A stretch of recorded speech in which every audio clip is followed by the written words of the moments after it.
Poe, CZ, and CZ and Tail. Okay, Tally. this is a softball first. First, Yeah, Zori, range the, one.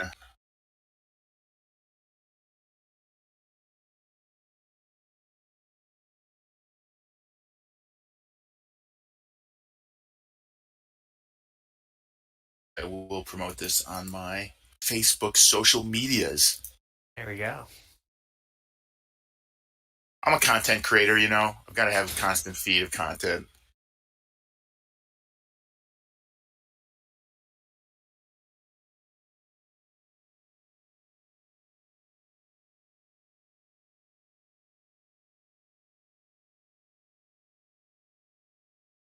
Mhm.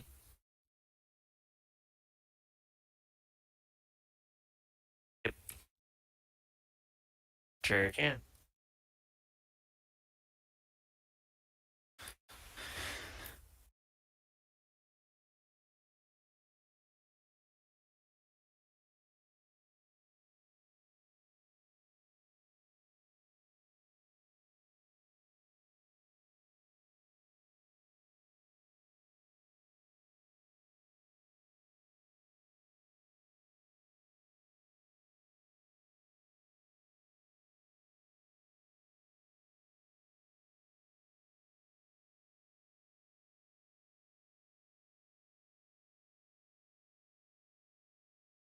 No, wait, that's not the.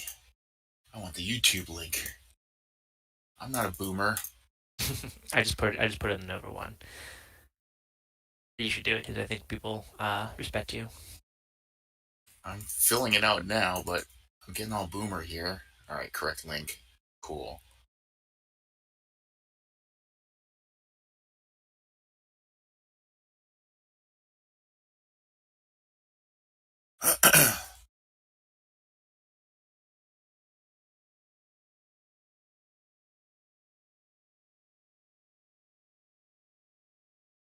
I guess you got to have all the mixing apps to like bleed in, bleed out music, things like that. All right. Exactly. This is pretty nifty that this is just like included with TTO though. That's pretty dope. Yeah, it's actually a pretty awesome feature. Big fan. So if I want to show just the one card, can I do that? No.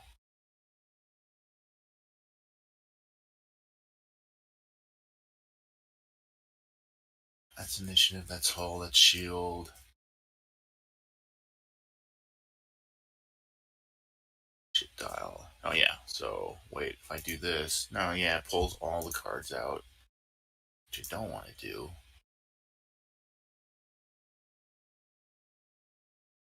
Okay, now I can see Poe Right, I on the closed thing. it all, so I'm just trying to figure out if you can pull up just the one card.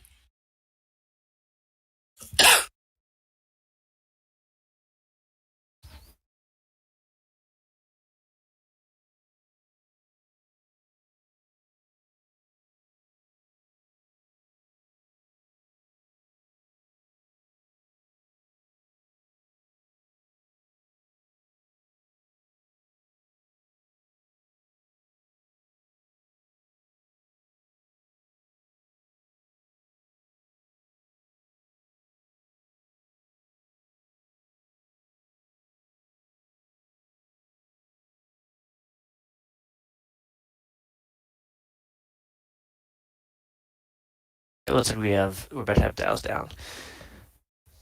Wait, let me upload this. So I'm still seeing.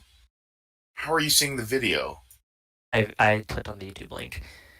Yeah, but the YouTube link for me is showing just the old video, test video from last night. Yeah, there's a new link in the chat. Oh my god. You made me post the wrong info on my social medias.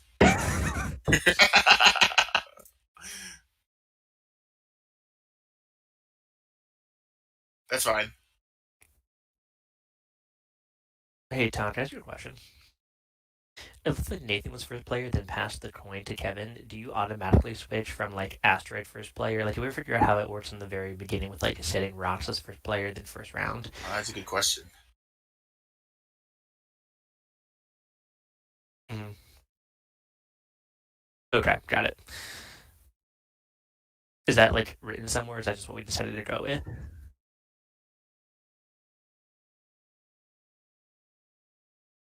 Okay, and it looks like ZZ is the one in Kevin's bottom corner. Is that right?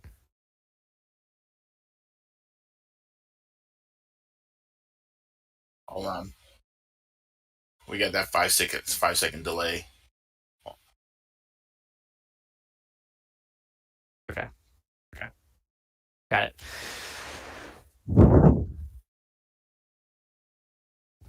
Okay.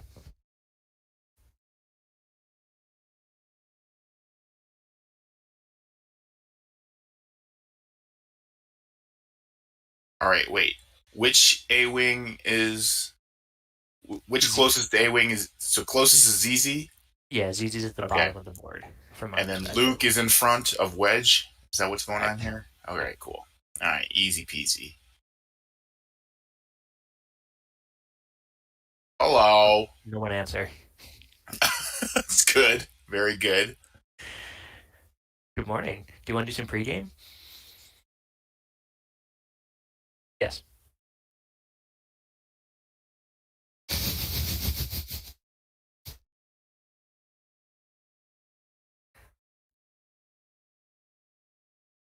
Okay, are you going to be using the asteroids to do that?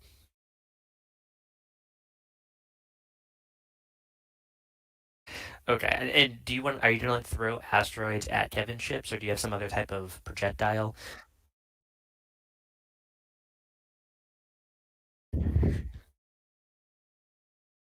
Okay. So Okay. just for your reference, Nathan, we have titled Wedge Hugs 1 and Luke is Hugs 2. Wedge hugs one at least. uh,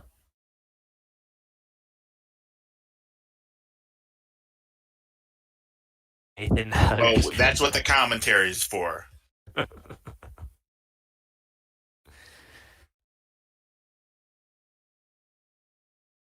Of Yeah. course. I mean, Kevin will forever. Travis doesn't know this, but Kevin will forever have the stink of 1.0 TLTs on him. Thus, his nickname is TLTs. And we will always root for the person playing against TLTs.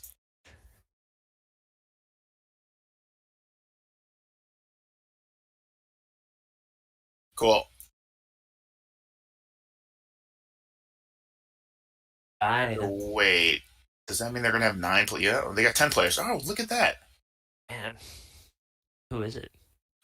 Someone named Thomas Zhang, which makes me want to say Thomas Zerg, the way it looks. Oh, Oh, he's on here twice. So is this a plug for Buzz Lightyear? I don't know. Is that a Did you Buzz see him? Lightyear? Yeah.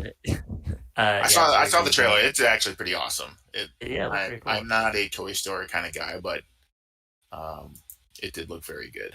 Yeah. No, I'm generally not either. But yeah, surprising direction, bold play. Let's see how it works out. Yeah, But yeah, Zurg is. It's like Buzz Lightyear's Darth Vader. I think got that's the it. intention. You got to tell Tom that this guy is on here twice.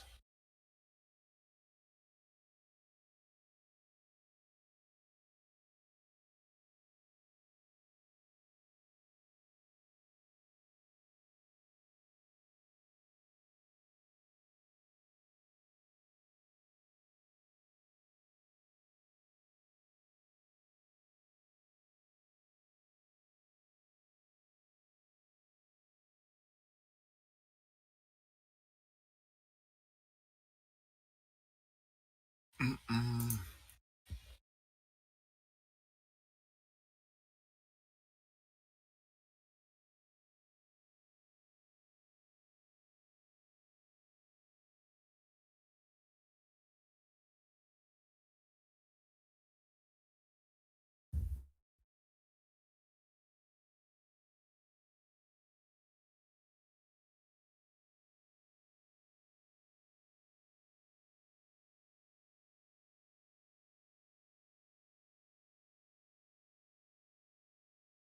You guys haven't started packing it, have you? No, the Navy's gonna do it for us too. They kind of Nice. like first weekend of December, Oh, that's and then right. for all of our shit in boxes with no packing, break all of our stuff, and then move the pieces to DC. Yeah, I remember Deacon did that. Yeah, I don't Like, think it'll be too bad, but they definitely will break something. yeah, It's life, you but know. he said It's generally life. they do a good job because like he's moved I don't know 15 times in his career, so he said they're so used to it. Because I went over to like he was giving me a free arrow bed that has slight leak, which was fine because Mhm. it was. And I go over there and it's just like a mess. It's like, aren't you guys packing? It's like, no, the military does that for you. I was like, oh, okay, cool. Yeah, there's stories too where like people like they move quick, right? So they just go through and put everything in a box. People like unpacked their like kitchen trash cans with the garbage in it. Like they just put it in there, like here you Right. go. Yeah, I don't really like buy into like the horror stories either. Like I'm assuming they break some stuff and then it's usually fine. What's that? Right. So you have 10 listed right now.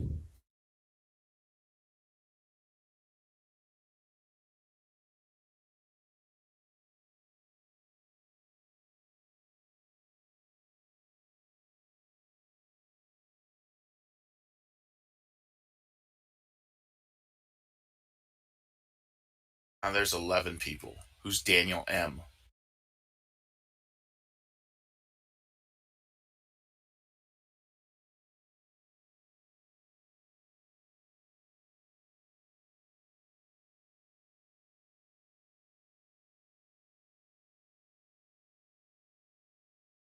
Figure it out, Tom.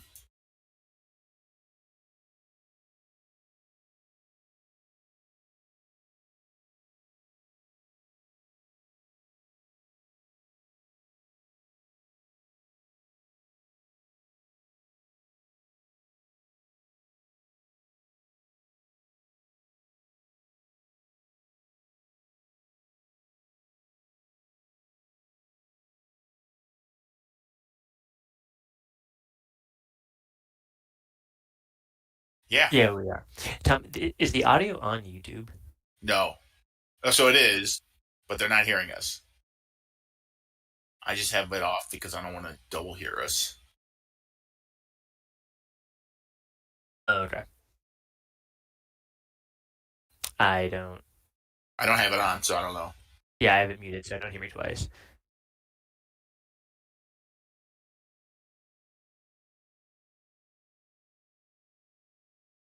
How are baby classes?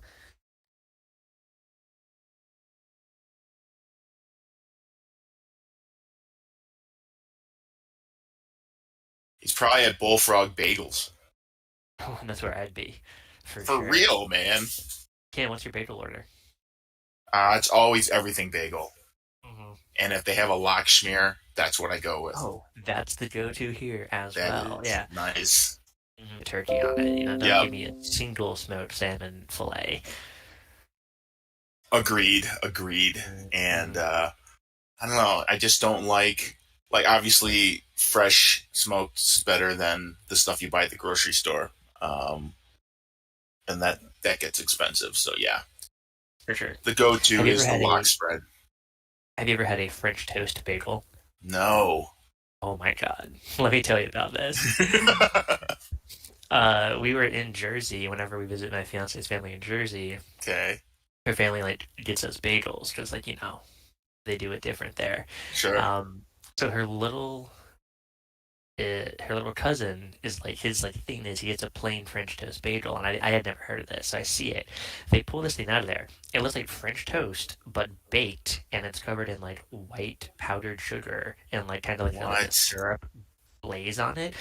I went, holy shit! So I take the bagel, not from the child. There's a different one. I take it.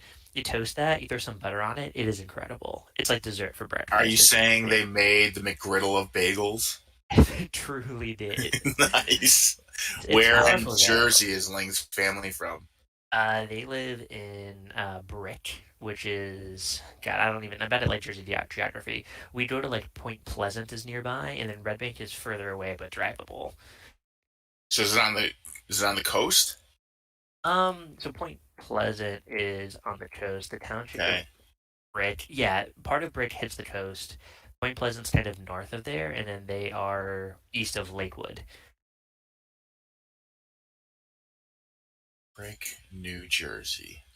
Looking it up. Yeah. I want to see because I always think of just like North or South Jersey. Yeah, I guess it's central. It's like yeah, mid Jersey. Yeah. All right. Cool. Yeah, yeah. I don't want to get that wrong because apparently it's a big deal to fuck up which part of your. Ooh, Oh yeah. Okay. So they're just down the it's a road lot from of Asbury language. Park. So I have been to Asbury Park. It was sad times when I went. Oh, you Not didn't like great. it? No, I mean it was just economically depressed at the time. It was just yeah, it's like the Yeah, for early sure. 2000s. It was yeah, not a great. Hmm, hmm. I would like to know from Ling if it has rebounded at all because yeah, Yeah, it's no, we've like been there. It's beautiful. oh nice, nice. Hmm. No, it looked like yeah, it could have been beautiful, but it was very economically depressed at that point, and the downtown area, which was historic and great, but it was just like a lot of boarded up storefronts and Hmm, such. So hmm. it was always a shame. Yeah, yeah. Do you and you know Kevin Smith of like Jay and Silent Yeah, oh yeah, Bob? oh yeah. They have their comic book store there. Okay, Yeah, yeah, the Secret Stash. They actually nice. uh they have a new location too that I went to last time I was there. But uh Ling took me there. Well, not to the comic book store, but we were just like there to like go to dinner. And I Right, walked and I saw it there. I'm like, why didn't you tell me this was here? And she was like, what? Just like a comic book store. I've been here like all the time. I'm like, no, no, no. This has significance. exactly.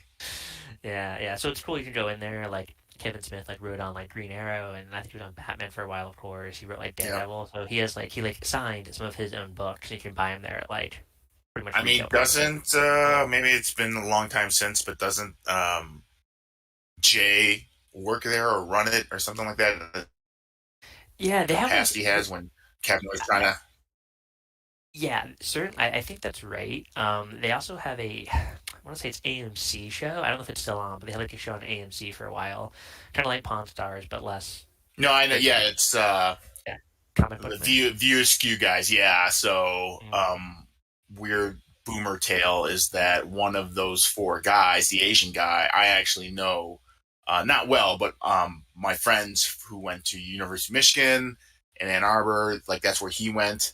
And so they're all very good friends. And so I remember like when he was part of the View Skew things when it was very early, everyone's just kind of like, oh yeah, whatever. But now it's this huge empire. So Oh, cool. yeah, Yeah, small world.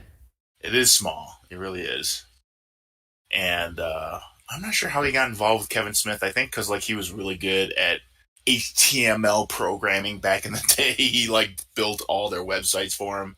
Oh, So that's funny. yeah, When I was there, I was buying some like Star Wars books. Like I was like, "Oh, do you like Star Wars?" And I was like, "I've heard of it, familiar."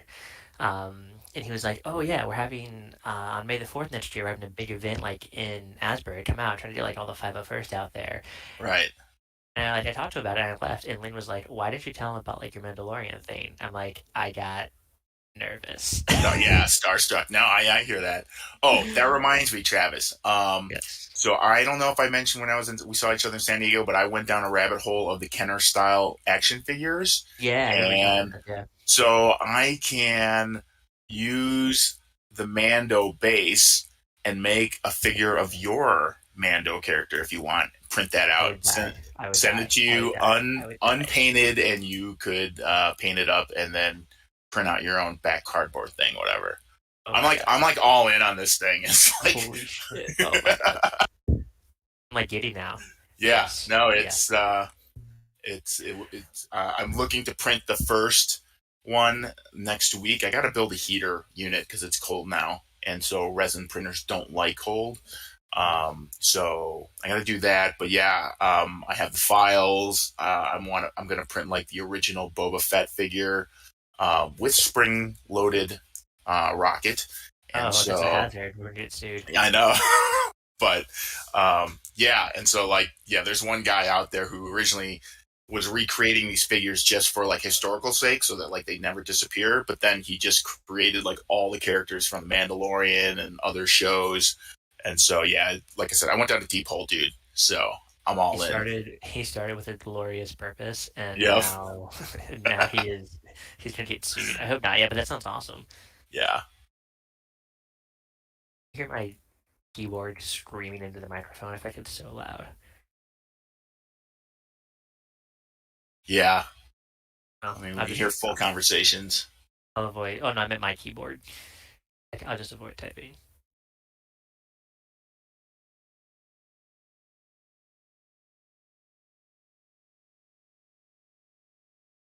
Yeah, it wouldn't be a Netswing tournament if we weren't running 20 to 30 behind. Yeah, for sure. This is actually still ahead of schedule, I would say. If our dials down before 10, we're fine. Right. Um, I don't even want to start talking about the actual game yet because I feel like they might want to cut out the first 20 minutes of this. Yeah, I'm sure he'll edit it. I actually wouldn't mind going live with the audio so we could talk about the rules being used and I think we are. pontificate. I don't think we're live. The stream's live. The I don't stream know. is live, but the audio, which is coming from Twitch, is not Discord? live. You and I are not live, is what I would say. Yeah, Discord. That's what I meant, not Twitch. Uh, We're too small I, potatoes for Twitch. we are. We're not there yet.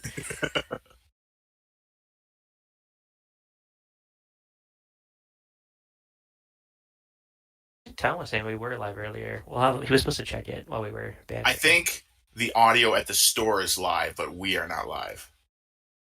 Because if we were live, I'd just be dropping F bombs left and right. Get it together, Tom.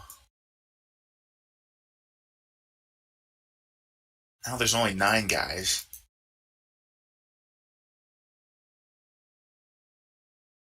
This is unacceptable. I like how you have butchered the names. Young, old, Poe Dameron. Who, old, young, Yeah. who is this? It's the first Poe Dameron. Because the new Oh. card is old. No, new, old. Yeah, that's what I'm going with.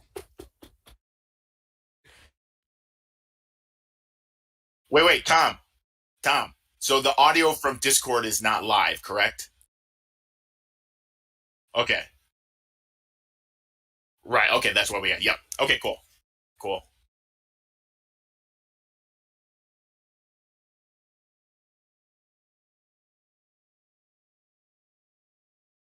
Okay.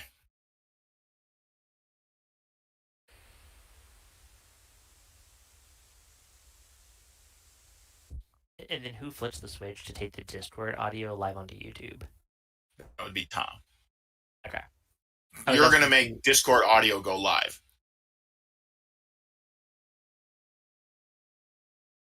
So oh our yeah. what we've been talking about here is going on to the YouTube channel. Oh, yeah. All right. Do you want to officially start, Travis? Okay. Mm-hmm. All right. So this is where we're gonna start. Anyone who's watching, our apologies, but little insight. Welcome. little insight. Welcome, Glip Glops. How's it going out there in X-Wing land? Hope you still own your stuff and are planning on playing the game. But welcome to this small 9 or 10 man tournament being held at Labyrinth Games and Puzzles in Washington, D.C. I am Ken Cho, your host, and with me, as always, is Travis Williamson from the West Ew. Coast. How are you doing? Man, never better. I feel like everyone on the stream who heard the first part was like in my kitchen having breakfast with me, talking about bagels and action figures, and now we're doing this Well, we live. like to keep it real. We like to keep it real. And on that note, we would like to talk to you about your car's extended warranty. So The strap in. But IRS has a warranty up for your arrest. that's right. Oh, are we supposed to now? Yeah, we're ready. As you can see, it's a professional production here at Labyrinth. Yep. All right. Timer started. So we have our first game here. We have Nathan Kasai playing against Kevin Cornell. both playing what I would say are their archetype lineups. So Nathan is Hmm. playing Rebels in a list that we have dubbed Proton Hugs. We've got Wedge and Luke both carrying Proton Torps. It looks like with this list, because he's building to 200, Luke has R2, just a regular R2. Yeah, yeah, my eyes aren't great. And then, R2's the region one, so that's in yeah, there. I think patience and concussion on Ahsoka is kind of the filler pieces he's yeah. chosen. And then we have Kevin playing kind of a resistance salad. Travis, do you want to talk about that list a bit? Yeah, sure. So on the stream, you'll see Old Yun Poe Dameron, also known as Hotshot Flyboy Poe Dameron. This is the older one, even though he has the newer model. He has an R4 to open that dial up a little bit more. Make sure that Poe has access to those blue two hards if he wants. Zori, which is the new Y Wing, probably the piece that has, I think, people think the most potential.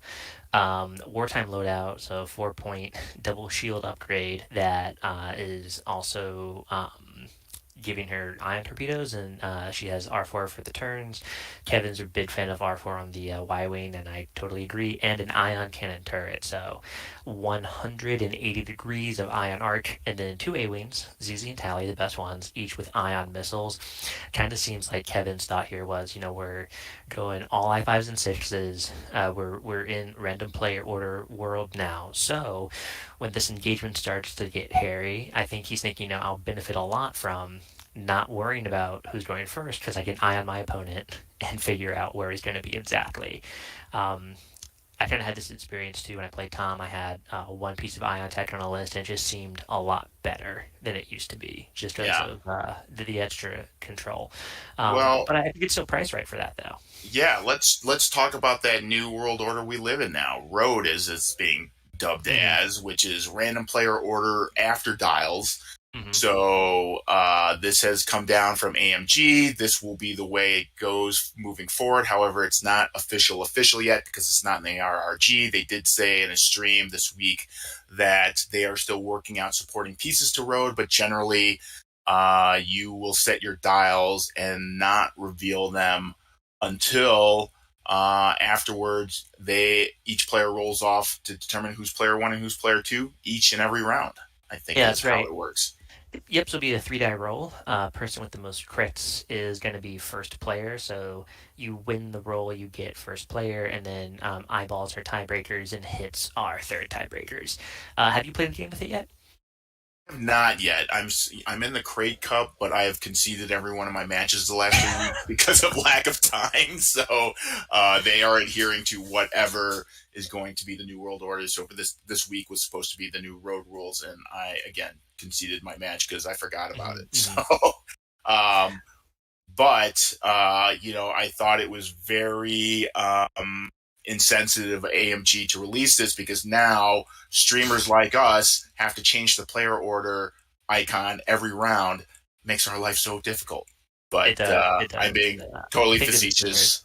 facetious. It's interesting. It's game changing. We'll see how it works out. That's part of the reason why they're using that rule set here.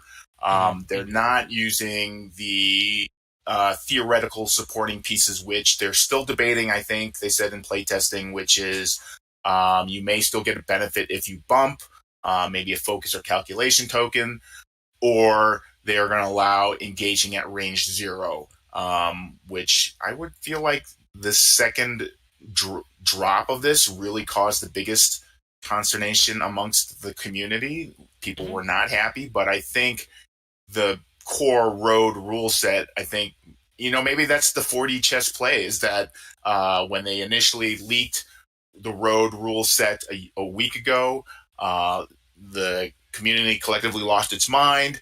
And so maybe they went 4D chess and say, hey, let's add this other stuff that will make them even madder.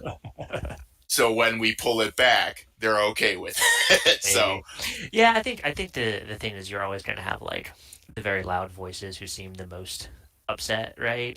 yeah, Obviously it is big changes. I think people have gone back and forth on like how much reaction is appropriate at this time. And not to like we don't like tone police people here. You can think whatever you want, but I think it's fair to say there's a lot we don't know yet about what the final version of these rules is going to be. Okay, so here Nathan 2 focuses all blank, so Nathan will be first player, moving the challenge coin over to help us out.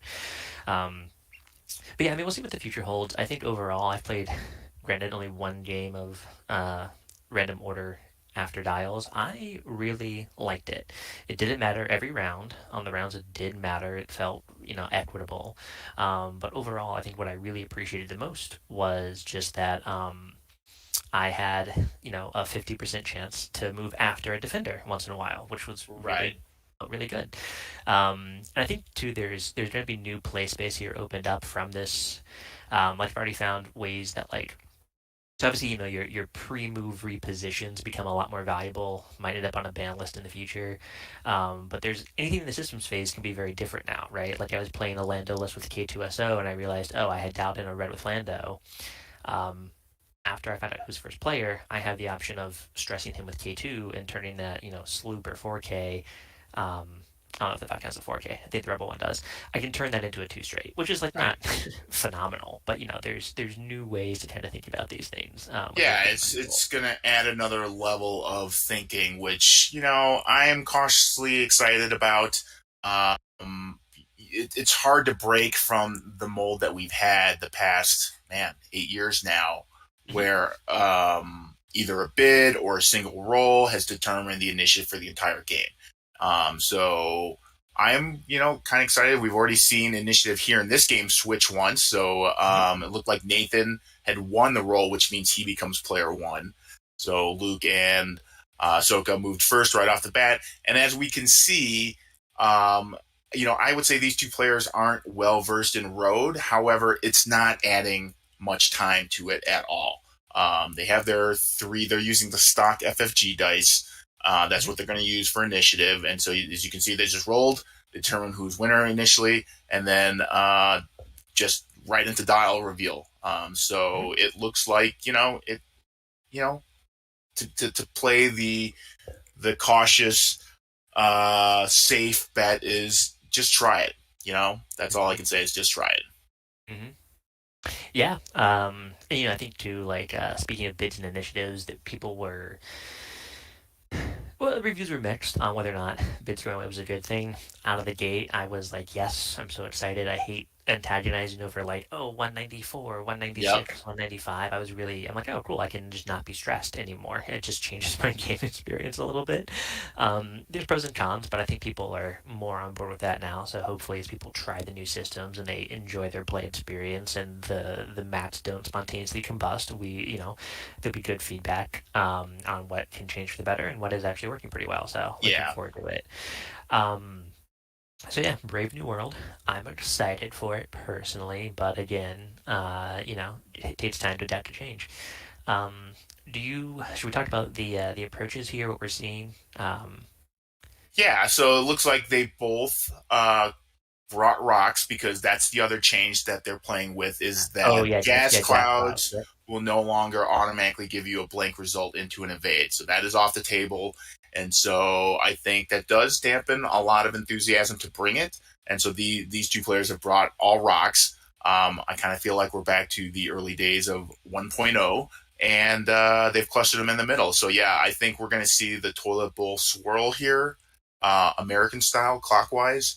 So you see Nathan already moving off to pilot left. Um, Kevin also opened up moving pilot left. So we're going to see kind of a lot of cautious circling, I think, these first Mhm. few rounds. I think Nathan especially needs to watch out because I mean I haven't played him in better part of a year and a half, but his play style is he's used to these big rocks. He's very good at rule of 11 and range control to get his proton torpedoes out. So he knows about where on the board he wants to engage, but every ship on Kevin's list, with the exception of Poe, has ion tech. Some of Yep. them multiple ion tech, and those are some big rocks, and that is gonna losing actions will make us a little sad here. Ahsoka can always spin force and let these X-wings roll or boost off of rocks in a pinch, but not an ideal play. You don't want to be reactionary, so I think he's probably being a little extra cautious here.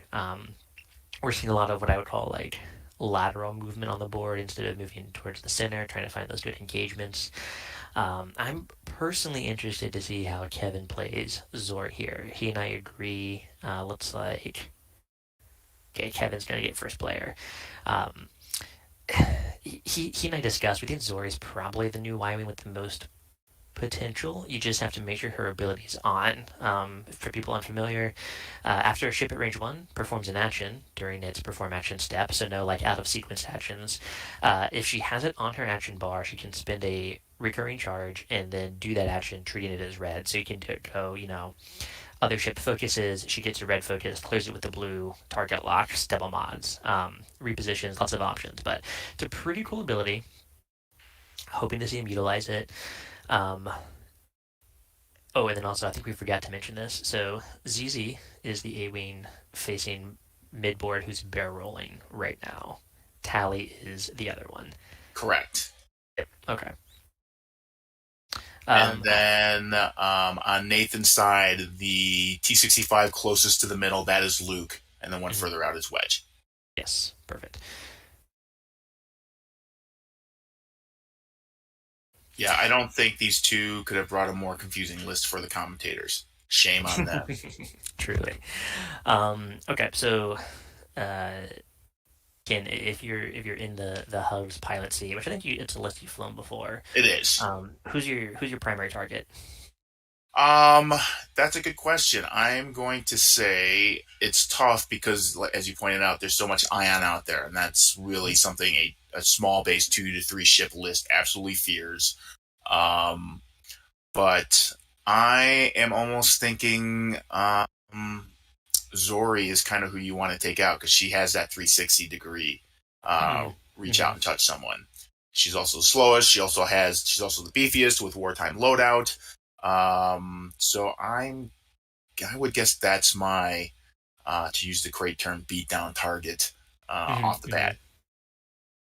For sure. That's not a bad idea either. So in this list, Zori's coming in at 55 points. You have Poe at 63, who's probably who I would aim for first. But when you have a big munitions list like this, right, you kind of look for, I think, getting the most value out of each shot. And, Zori's not rolling with much defensive tech. She, at everyone rolling their best, she's going to negate 25 versus 50% of your torpedo damage. So yeah, probably a great first target for Nathan. Remove some of that ion tech off the board, and also I think Zori's like the ship that can conveniently ion Nathan the easiest because the A-wings need target locks and um, unless they're behind you, that's hard for them to kind of justify sometimes. Right. So yeah, now it looks like Nathan has kind of positioned Luke to be the front runner here, but he's told me that we were talking about Luke before. I was having some trouble with him. He's like, yeah, even though Luke's defensive, he's still an excellent. And you don't want him leading the charge. So I would suspect his goal here is to bring Luke around in a flank and then have Wedge and Ahsoka together, kind of meet the target a bit more head on. Exactly right. So he'll always tail Wedge out as kind of the bait because everyone wants to try and kill Wedge right off the bat, and so he's left Wedge in that back in the middle, very much slow boating up, and definitely kept Ahsoka very close to Wedge to pass off Mm-hmm. an action if he needs it to stay alive. And I think with this kind of matchup, he does need Wedge to stay alive longer with the old young Poe out there. Mm-hmm. I know typically Wedge's job is to get those two protopes off, do max damage, and then at that point, go with God. You've done your job. Now, I think with this list, Wedge needs to be there to keep Poe in check. Mm-hmm. Yeah, having the other ISIS across the board is definitely impactful for Nathan's strategy. Now, if I'm Kevin here, if I'm the Resistance player, is Wedge the first target? I feel like almost automatically always yes. Um, yeah, it looks like Nathan got first player, but I think Kevin had more eyeballs, but we're not there, so we'll let it play. Doesn't matter. This turn anyway. Yeah, sorry. So I guess what I was saying was, Wedge is always the popular first target. He is 66 points. Luke is 77. I think if I'm Kevin, at this point, it's a lot more difficult. I might try and go after Luke sooner, just because he's going to be very hard to kill. He's very defensive, but if you can get multiple shots on him, his luck does run out eventually, and then Wedge is easy to kill late game. But I don't think either are wrong. I mean, you have Wedge detracting defense dice, and over a game that ends up being really impactful. It looks like he's actually turning ZZ in here to cover the flank and kind of keep Luke in check. Maybe put some distance between his ships and the two X-wings, just so Nathan has harder engagement options. Okay, he's turning Tally around also. Yeah, Probably also keep Luke in I like check it or watch Wedge. Yeah, yeah, I like this move. because yeah, those RZ2s can easily turn back into any direction, and so yeah, keeping Luke honest back there by not having jetted out the A wings, as they tend to do, I think Oh it's a wow, he's nice flipping move. everybody.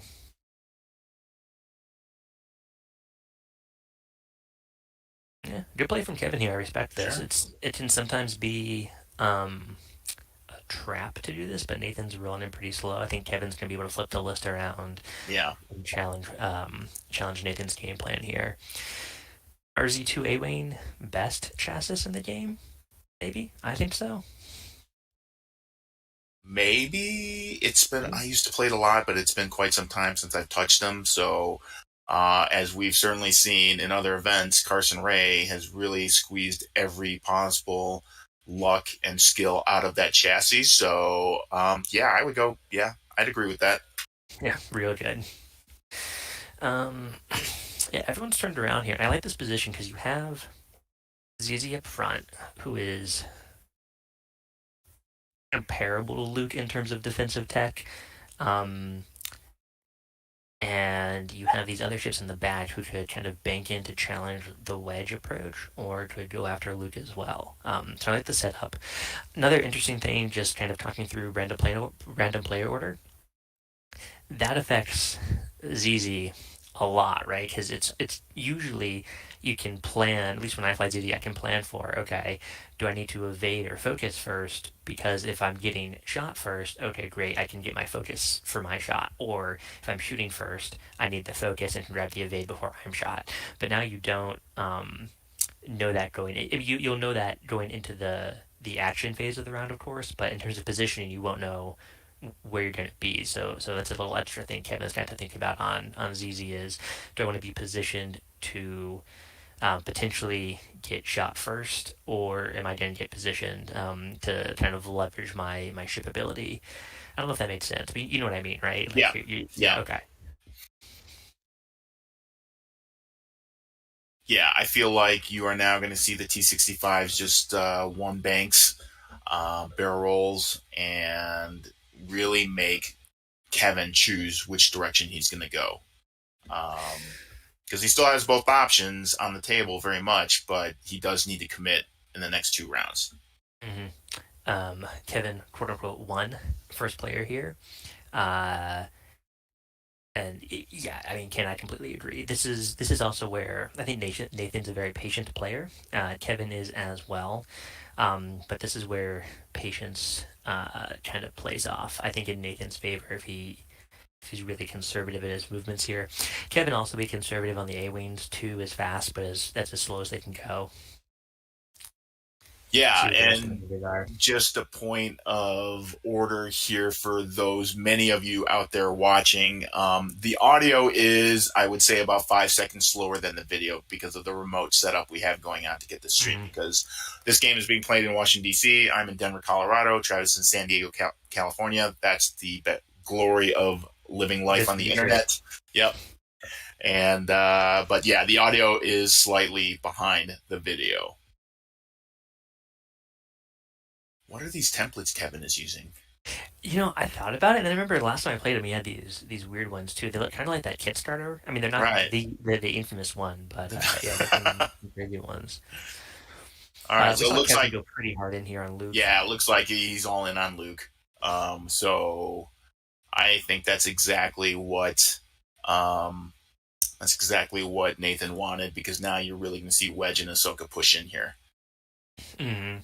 This is Kevin probably also wanted to not be first player here because maybe his lead A wing might have had a target lock for an early ion missile. That's right. Um, we'll see. That looks like range 3 just barely front to front. Yeah, so see, that's RPO for you. Then again, Nathan probably could have just barreled backwards and avoided it. Yeah, So so we'll Ahsoka see. staying back but used her force to give Wedge the focus because he's going to try in and grab a lock and get one torp off. Hmm. It looks like he has targeted Tally first. Okay. I'm not sure. Maybe he didn't have ZZ. It's just an angle thing. I probably would have shot ZZ first, but Nathan is the Hubs player, so we'll watch Yeah, his mouth Nathan there. definitely wanted to be Oh, player Nathan's two, wedge. Right. and Mm-hmm. yep, this worked out in his favor. So I feel Mm-hmm. like that's a bit of the gambling because that could have gone badly if Luke had to go first. Look at He that. He he had barely has it. two ion missiles coming in. Bad times for Luke. And just to point out that initiative has changed hands each and every round so far, so that's interesting. Mm-hmm. Now the ion missiles are going to require a target lock. Yep. So looks like this is just going to be primary shots into Luke. Man, And fortunately, yeah, none of these. If the RZ2 had a force user, that's nightmares. it's crazy. Okay, so that was Poe's shot at Luke, I think. Okay. Now we're doing wedge into Tally. Missiles coming in. Oh yeah, there we go. Man, I just So want to. Wedge was on the tip. Wedge was on the tip of that range ruler. What good rule of 11 play. Gonna spin the lock to re-roll, and then spend the focus. I'm assuming from Ahsoka. Oh, and the blank out. So that's a dead yeah, A-wing deleted. Wait, why did Kevin only roll 2? Because it's Wedge. it's Damn. Wedge. Damn. It's Wedge, and it is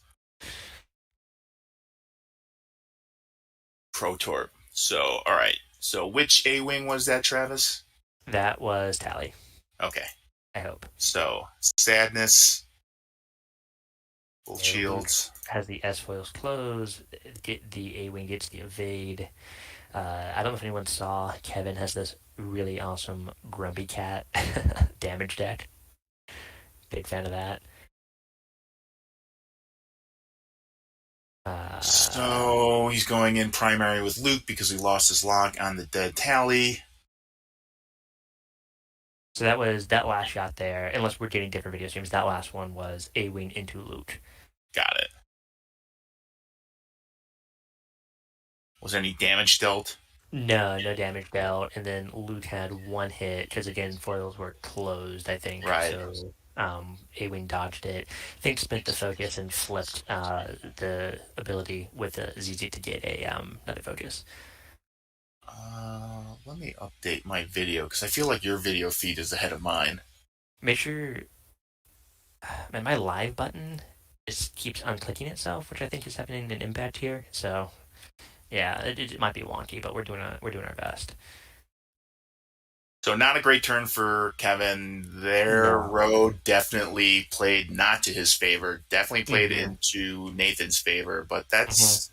that's what the new world order is going to look like. And I think that's sort of exciting. I know that people feel like it takes agency away from them, but that adds another layer of gambling in my mind. Like that easily Mm-hmm. could have gone either way. Like Luke could be ioned right now, facing 4 guns. Mm-hmm. So there you have it. Yeah, it's just rough on the Protorps too. Like total blank out from the A wing. Yeah. You know, you would have liked one more round. It's okay though. I mean, Tally is Kevin's least valuable ship points wise, Yeah. so 39-0. Okay, so Ken, you're in Kevin's shoes now. Do you keep all in on the Luke plan? Do you turn into Wedge? What are you doing? This is a really bad situation because either choice you're going to get punished by possibly because really you're going to see. I think Wedge will clear that rock with a 1 forward. I can't Mm-hmm. imagine. So I mean, maybe you just try and close up on Wedge as much as possible because yeah, as he's just shown, he can delete his shit off. And so if Kevin were to lose that second A wing, that would be really bad times. Mm-hmm. Um, so yeah, I feel like you almost have to turn in on Wedge and just try and get those points on the table. Okay. See, I would see this is you're a more experienced player. I'm glad you're here. I probably would have gone in on the Luke strategy here and tried to use the rocks as a bit of screen and cover from Wedge because you can kind of maintain your defense dice that way. But the way you pitched it, it sounds like a better plan. Okay, looks like Nathan should win first player here unless Kevin had a crit. Okay, must have been it. Oh, Yeah, no, I was right. Nathan. Yeah. Yep, Nathan got player one. hmm So Luke jets up there. So this is where I feel like Luke tried to get past his tries to his get past, which is fine because then if Kevin decide to make the decision to turn in on Wedge, then he's not going to get punished too badly on it. hmm Man, it's hard to avoid Poe here. I would say boost one forward, let the A-Wing fly past you, but then it'll just flip its arc backwards. You can shoot Zori, but it Here probably we end up go, going in ion. for a block. I like it. I like it. Going aggressive. Oh, yeah, okay, there, my video feed just caught up. This is gonna be a weird commentary because of this. It's alright, though. Um, Spending the two force to give Wedge that focus. it's cheating, really.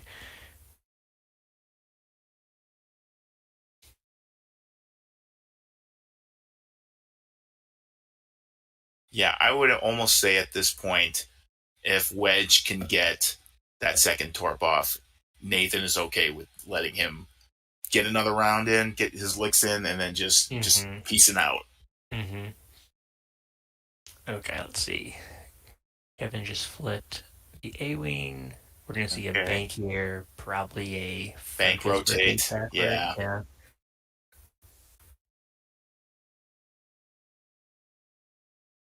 There we So go.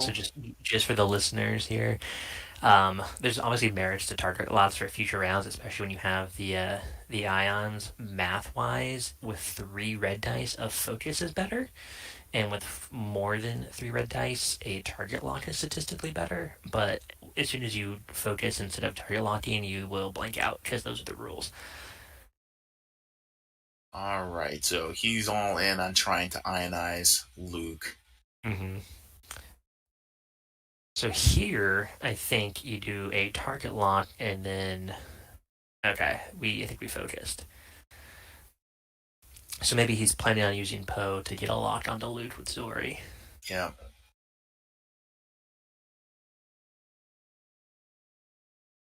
Okay, we have target locked to the Y Wing now.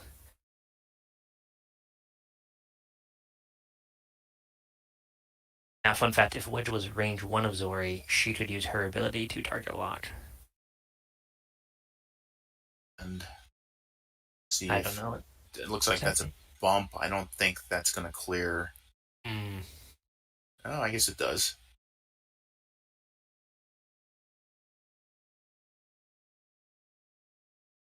That's interesting. yeah, okay. Gets So out of now arc. Poe could target lock Luke and give Zori a target lock. I mean, or Poe could target lock anybody and give Yep. Zori a target lock. Yeah. So we've got double locks on Luke. Setting up for the next round. You're definitely going to see a talon roll out of Poe. Mm-hmm. Uh, don't think the two turn. Oh, you know All what? I right. think Zori. Okay, Is Poe focus there. Zori had target locked initially. yeah. So here we got second torp. Oof. I saw all paint. Not good. 3 and a crit. And Mm-hmm. because it's Zori, she's just going to take it all. So all shields down. No. 5 shields? These have. Oh, yeah. It has the 4-time wartime loadout. loadout. Mm-hmm. 4-time loadout. So let's do that. Down to Yep. 1 shield. Okay, your video is about 5 seconds ahead of mine because I think you're one time zone closer. Okay. Uh, So where's the crit coming from? Where's all this damage coming from? I think this is Luke shooting Zori Oh, range right, one, right. Okay. So it looked who just like took a direct hit. So she has 2 into the hole got it. for 2 hole left, I believe. Yep. That and 2 hull. Okay, Zori into Luke. Imagine we're doing the ion. Yep. Pulling that out.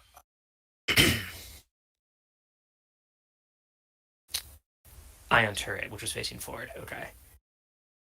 Bend it, and we do have an ion, I believe. So one Did, damage, did and Kevin the only ion. roll three? He rolled three. He's at range one. Should have rolled four.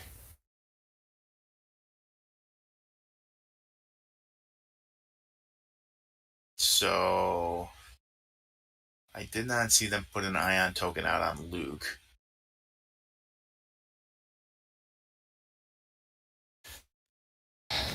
Yeah, I did lose track of what happened this round, unfortunately.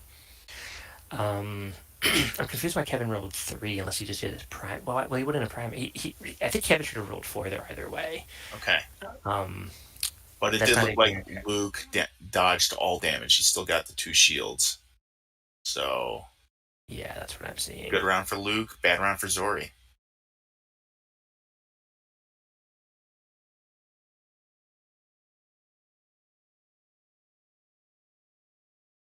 So Wedge no longer has Torps. Mm-hmm. Luke still has both. Kind of an uphill climb at this point for Kevin. Yeah, Lost Kevin's in half trouble on here. Zori. He really wanted to get an ion off here just to put some ships in positions he could predict.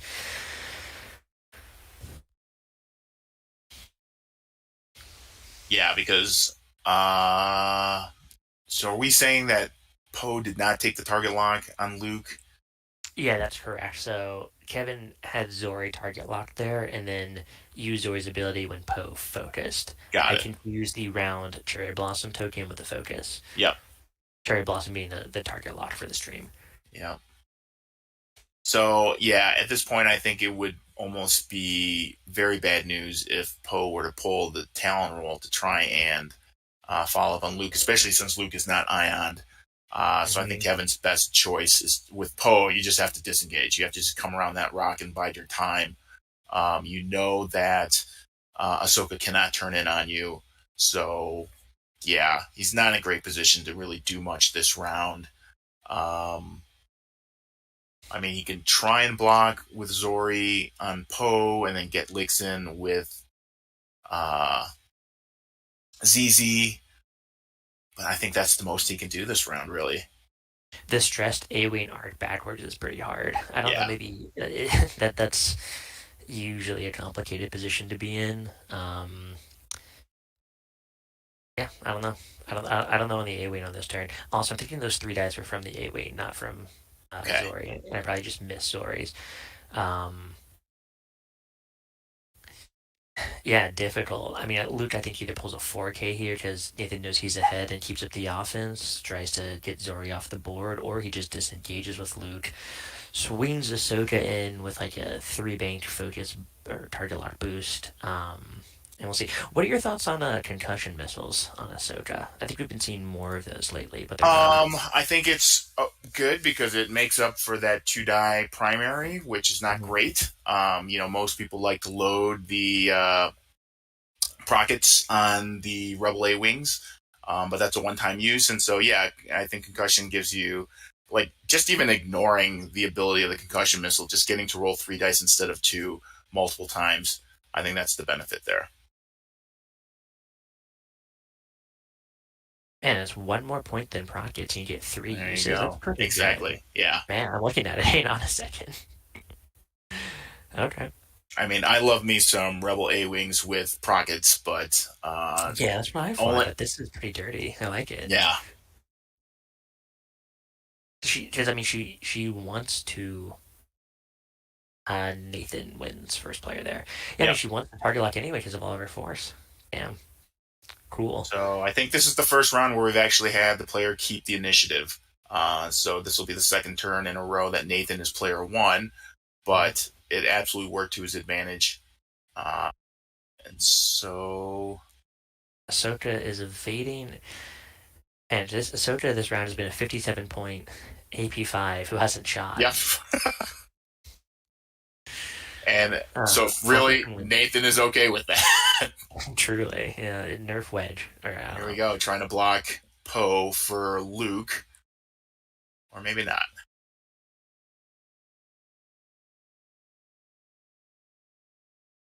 I think you swapped it. That's Oh yeah, Kevin's. never mind. Yeah. Maybe he's trying That to was build up for that Luke. was Maybe nice he's of Kevin worried to about. move. Yeah, no, ZZ's just trying to get out of the way now because Mhm. oh, it did clear. Nicely done. It's like a spoiler alert. He's moving the Y wing on my screen now. Yeah.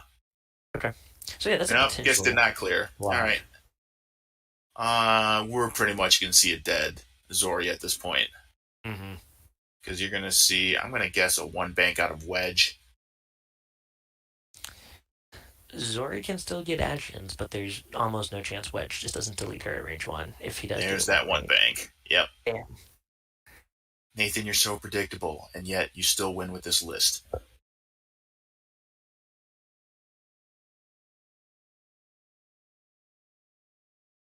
Is it a bump?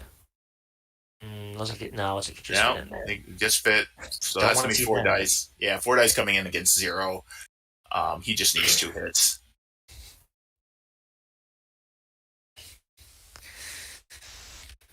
What are we seeing from Poe? He's getting into that K turn. Which, okay, you're gonna get your licks in on Wedge. Okay, Target yeah. lock. Wet range one. You only got that. That's it. Or Zori.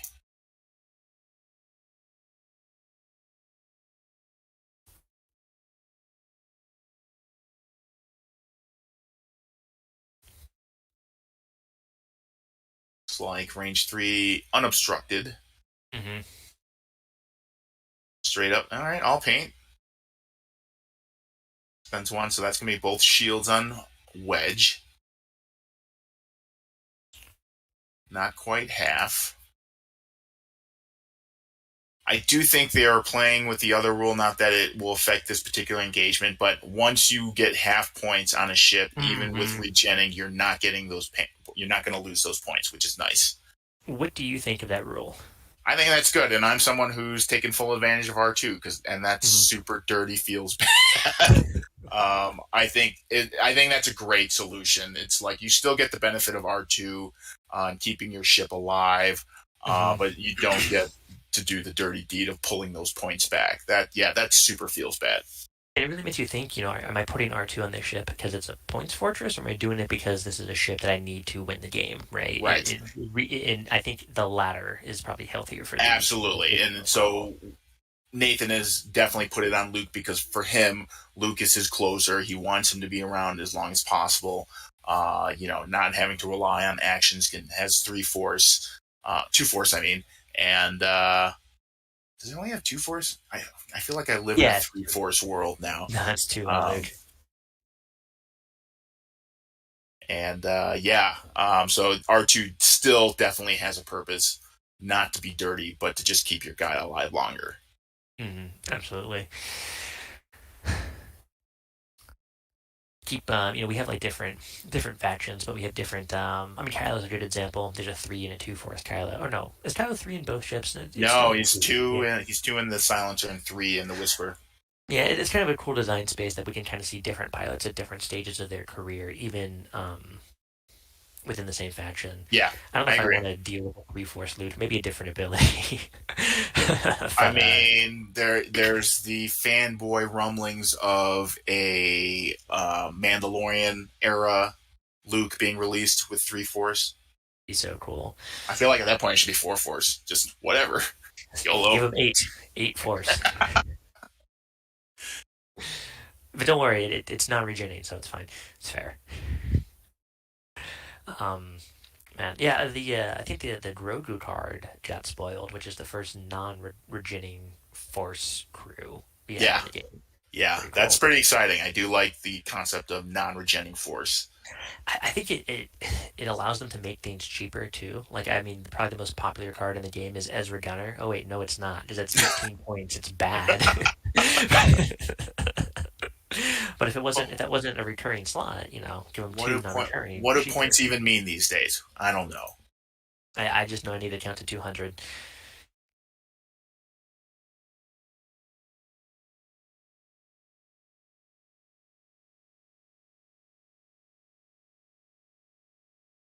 And so yeah, I mean Poe is pretty much stuck in a forward direction here, so Nathan can first player or not pretty reliably, I think, get all guns on Poe this round. Yeah, I think you're going to see the too hard from Wedge. At this Mm-hmm. point, he's done his job. To get a block in would just be icing on the cake, and then Luke, who still has both protorps, just moves up, just gets within range three, and Nathan is very good at range control, Mm-hmm. getting that lock, and yeah, I almost feel like Poe has to just push whatever his fastest forward blue is, just do that and Mm-hmm. try and arc dodge, frankly. On the T70, it's a three All right. straight. So Kevin wins the initiative on that one. So we do see it change hands again. Mm-hmm. I think. Yeah. So I five. also I also really encourage people to play a couple games of Road because my biggest objection was like rolling three dice every round seems so cumbersome, but it's truly not once you do it. Yeah, I think like these guys have done, whether you use sparkly dice or not, you just take three of your stock dice, put that to the Mm-hmm. side. Those are your initiative dice for the game, and you just grab those and roll. Mm-hmm. Like, just do it. Don't even think about it. Put the dials down. Just roll. Now the fact that the cumbersomeness of rolling dice every round was my biggest objection probably speaks to like the quality of player I am, but there's all I mean people have more things to Yep. worry about. But overall, yeah, I like Okay, it. here It's we go. not hard to use. Luke. So Nathan knows to dial in that 2-4 just to get right within range three. Throw it on the lock. Oh, he threw it down on ZZ. Interesting. He might have been just out on Poe. Oh, he didn't even try and measure it. Yeah, So he wants to flex. He yeah, just wants to he wants us all to know. it's like your Poe does not, your I6 does not matter to me. Okay, we see Ahsoka coming in here to maybe do something. Aside from giving actions. Yeah. Target locking the A-wing. Oh, Does Poe's he have dipping arc? out. Maybe. Yeah. So here's Kevin leveraging R4 for the blue too hard. Get behind the rock. Get a little bit of coverage. Maybe a more favorable position next turn. Um. But I think if you see the too hard from Wedge, bad day. Yeah. Now he could There it use Poe's is. ability here. Yeah, he's gonna use Poe's ability to give an action to somebody. Oh no, he left the charge up. Never mind. You called the too hard from Wedge. As always, I have to say that Nathan played this beautifully because he is in such a good position for the next two turns. Whereas Kevin is pretty much handlocked, Yeah, Kevin's handcuffed. definitely he's definitely reacting right now. Yeah. It's not where you want to be. Where I think we're seeing Wedge firing into Poe here. Range one, it looked like if there's arc. No, oh Well, sorry, Kevin over. has in the initiative, so he's firing on to Ahsoka. Ahsoka, taking the three, and all right, I think Target locking, and then spending for three. Sorry, I know you already saw that. Let's send yeah, one in to Ahsoka. yep. Okay. Shield. Nathan is certainly good with that. Here comes that ion missile. Finally, all right, reroll, and no, gets to two, so he just needs one, and he got it. So the ion play not really working out for Kevin here. It's truly not a bad conception though. I think construction wise, maybe it's a bit more iron than you need, but I think ion's strong when you Yeah. roll like Oh, this many iron absolutely, positions. Yeah. absolutely. Control, definitely. I mean, yeah, Yeah, proton torpedoes from Luke now into ZZ. ZZ has an evade. that hit two crits, I think. No, all crits, and you're gonna get one in. So ZZ takes a shield that she can ill afford to lose. All right. So now we're going Ahsoka into ZZ. With the concussion Just missiles. roll paint, baby. Got to choose a one's going in. Who And needs that's the second mom? shield. So that's half on ZZ. Mm-hmm. I Bring up to mean, 89. Oh, 94.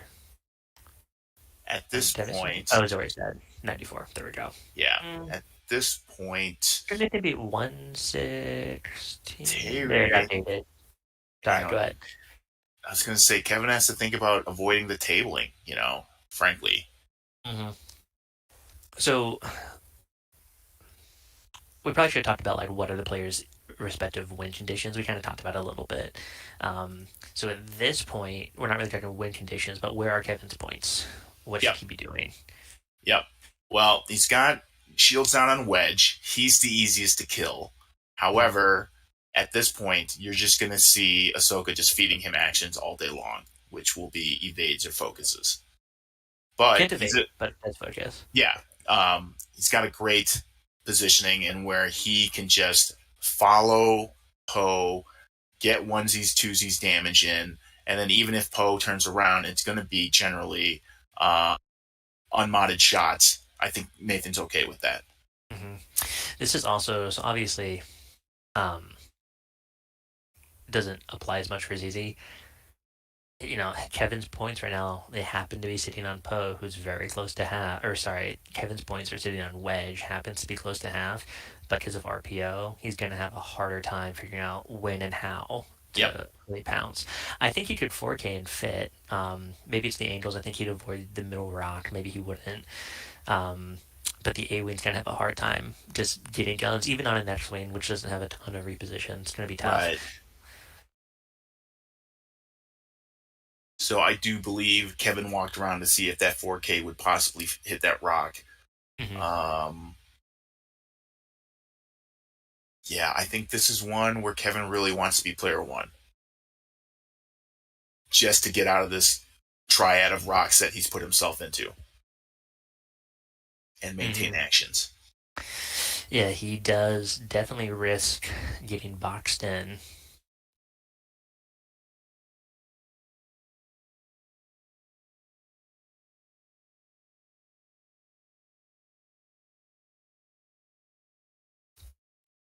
Yeah, I would actually say this is probably the one round we've seen them take a bit more deliberation in setting their dials because of road. Every other Yeah, round absolutely. they put it down. Even when they got close into the rocks and close to each other, the dials went down pretty quickly. But this one, because it really does, it's kind of a make or break round Mhm. for Nathan, for Kevin to try and score points. Right, They're taking a bit more time.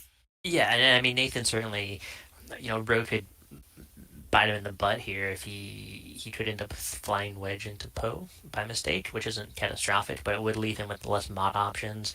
Ahsoka could maybe fly in close enough to give him something, but it's kind of tough because she'll have to move before he is able to turn in.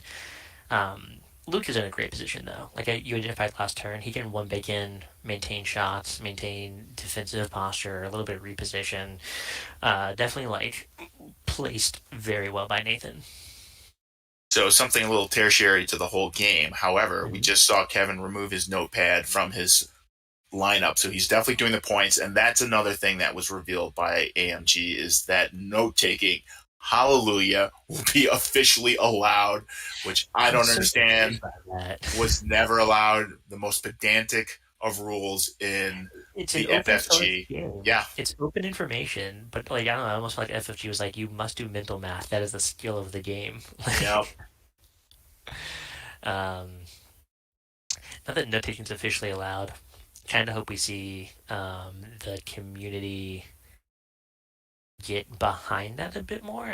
I've seldom had this be a problem, but I have had on occasion people definitely look at the points and then not tell me what the points were. And I'm I like, feel like okay, that well, happened somewhat recently to you. it did. But that's fine.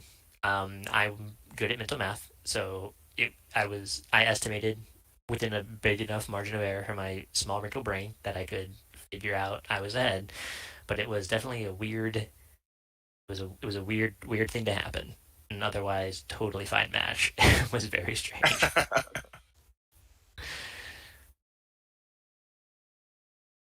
All right, interesting that.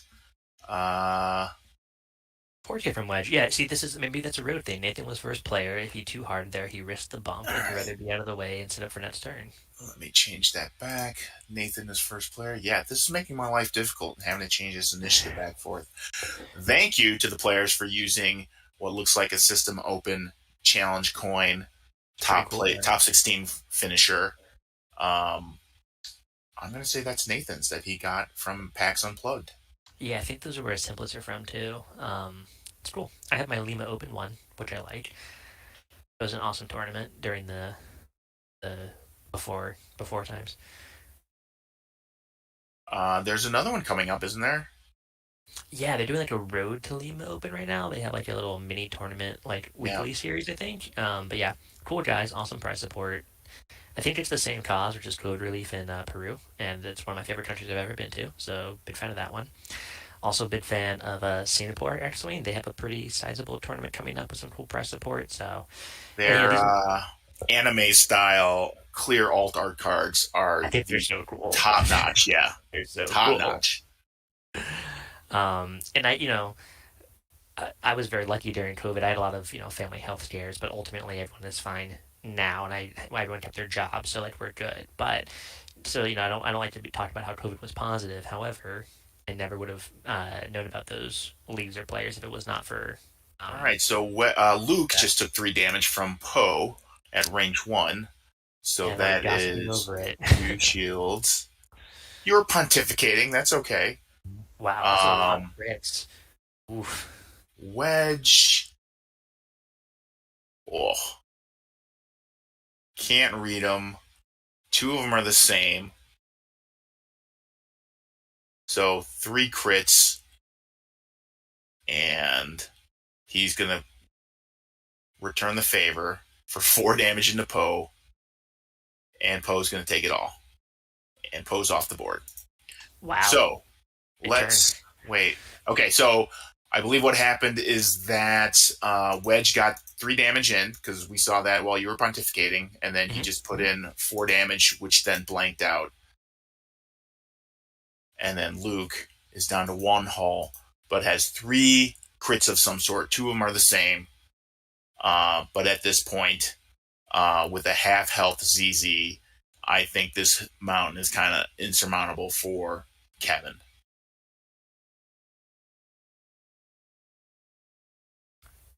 Huge turn. Absolutely a huge turn. Big Yeah. swing. I think it made this. Wait. So I would say Road did not affect this round. What really affected were Kevin's bad dice rolls to lose 3 damage to Wedge at range 3 through a rock. Not great.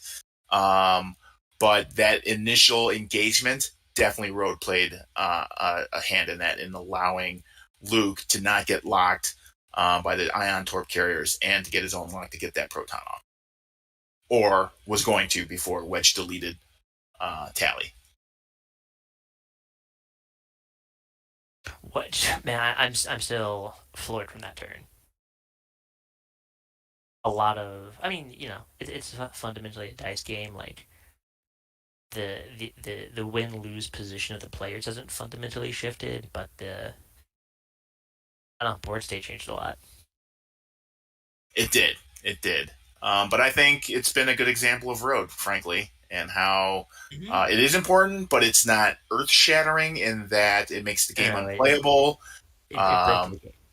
it broke the game. This is We're it out. broke the This is I couldn't tell if I was watching Attack Wing or Crisis Protocol or Infinity. I had no idea what this was. It was unrecognizable. See, now I'm tone policing. I said earlier I wasn't going to tone police. You can think whatever you want. I want to Real see tone. AMG release a 4 bank. So there, For bank. which exists in the attack wing. So I went to when Eugene, Stephen W, his friend Nathan, not Nathan Kasai, but somebody else. We all right. went to Virginia Beach for a system open. I was talking to a guy who played Attack Wing, and he told me, Kevin's first player. He told me grain of salt. Oh, I thought he had a crit. never mind. Anyway, he told me, grain of salt, it's just rumor. He told me Attack Wing at one point had dice that were given away as a prize that had better odds than the core set dice, and they That's were correct. illegal.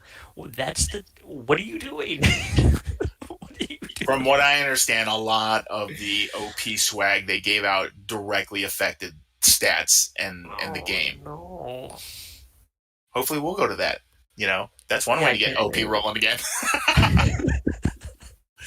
Do you want a better Poe? You got to come to this event. get the all crit attack die you can roll with Poe Dameron only.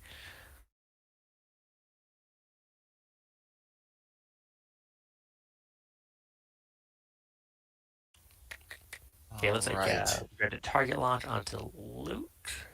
Yep.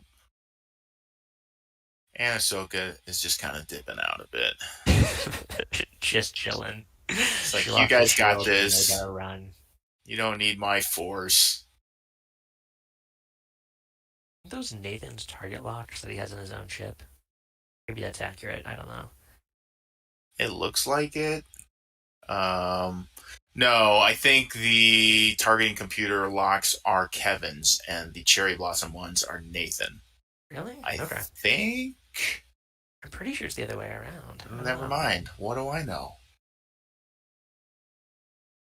Okay, Luke is gonna try and boost into some coverage out of arc, out of trying to avoid this ion. I think he's Yeah, still gonna take it, but I think he's okay with that. He's in a spot where the one forward puts him in. He's not going to hit a rock, and if ZZ follows up, Wedge is right there to just follow up.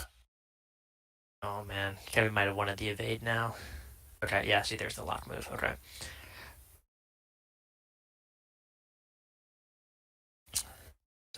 So if ZZ lives, ZZ can get a focus for the attack on Luke, Yeah, or ZZ dies. Nathan looking to barrel here to maybe avoid the obstruction. yeah. It looks like he's Might have. cleared it. So it's going to be 3 on. Is he out? No, he's just checking the arc. So yeah, it's going to be 3 on 4. -1 for Wedge. Oh, gross. And that's game. We didn't see a handshake. Maybe we saw it off camera. But Maybe they're doing COVID precautions. actually, yeah, I shouldn't laugh at that. That's true. Mr. District Foundry, anti-COVID. Oof. Oof. Wow, wow, wow, wow. Joke's on you. I've been wearing my mask through this whole commentary, so. Well, I appreciate you thinking of my safety over here. So, what do we think? What do we think about Road with that first game? Obviously, Kevin's dice rolls did not help him. But yeah, that first engagement round, I think it was pretty huge. Absolutely. Yeah, losing the aiming off the bat like that just feels so bad, especially when Wedge was just right in the little nook of range 3, which is not random, right? Like Nathan Right. did that. Here we go, figure out whose obstacles are whose. Um, yeah, it rough opening engagement. Kevin probably didn't expect that because it was barely range 3, and that's hard to see.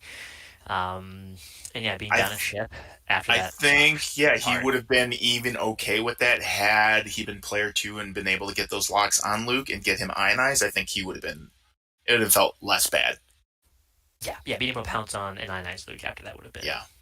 would have balanced things out a little bit. So, and yeah, that's not even really like road commentary because in a non-road world, who knows who would have been permanent player 1, permanent player 2, right? Right. So road gave him a chance to come back there. It did not pan out, unfortunately. I noticed Nathan's not using the District Foundry tournament tray here. It's pretty rude. What do you think, Ken? Well, yeah, it's rude. But to be fair, he really likes his mini felt hair He does. bag, and so I've been. My plan is to make a mini felt hair tray set in that Ooh. dimensions, but they can't do it on my current machines, and I have a large format machine that I just have to get off my duff and get working. You heard it here first. Wow, Because I, product I got placement. I got the design and everything. I just need to be able to print it. And Mhm. yeah, So you're taking. So this is actually an investment call. You're taking investors for new printer tech. No, I like to keep all the ducats in my pocket. Um, yeah, and I want to be 100% owner. I don't want to go down to 51% and then have it become an episode of Succession. Uh, but Shark actually, Tank. Kevin also is not using District Foundry. Rage. Yeah, yeah. This is the templates that he has. It looks like Oh, okay, all I don't know right. what it's from, but it's pretty cool. I think it's from the UK as well. There's a Oh, outfit there that is doing screen printed stuff, and as you can see, it looks great. yeah, So looks there cool. we go. Yeah, Um, Hello, Nathan. Nathan, why do Nathan. you, Let Nathan? You shouldn't be able to kill a four-ship list and not use Ahsoka. Like, it's just not fair. most expensive AP5 ever. Truly. So Nathan, can we ask you a question about the game? So we noticed that just about every round initiative did change, but that initial engagement where you won player two, how glad were you for that? I got half on the right. So one hit in the shield, one crit in the shield, and then two hits in the hull. Stun. Right.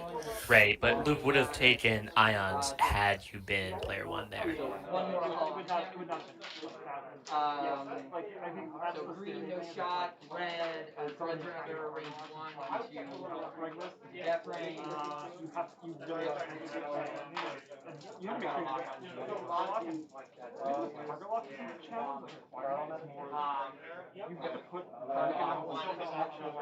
Three solid hits. Right. I guess we can always go back and look at the footage, but it seems like, despite almost tabling Kevin, you guys got a decent amount of rounds in. It didn't look like rolling after dials really held up the game. In fact, I think it was just that last round where you guys spent more time deliberating on your dials, and that was because it was kind of a make or break round for Kevin.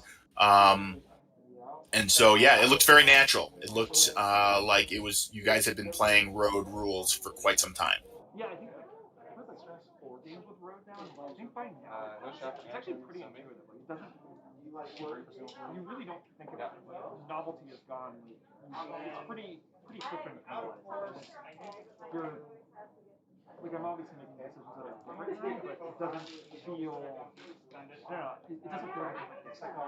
Right.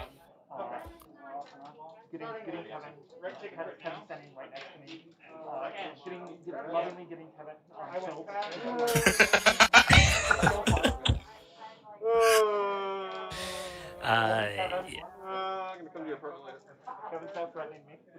I mean, he's never going to learn his lesson with the Y Wings, regardless of faction. So, Nathan, just don't let Kevin give you your COVID booster. I don't know what he's going to put into you, but I wouldn't give him that much power.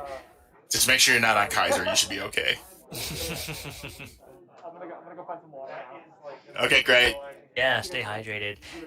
And my So, biggest tournament tip is staying really hydrated. I always absolutely, do way absolutely. better when I'm staying hydrated. My biggest tournament tip is when you go get lunch, do not go to the stand that has no line. You will get the worst lunch in existence. I The told line you, is man. worth it. Cheese on a Yes, stick was where cheese it on should a have stick. I been. should have gone with it.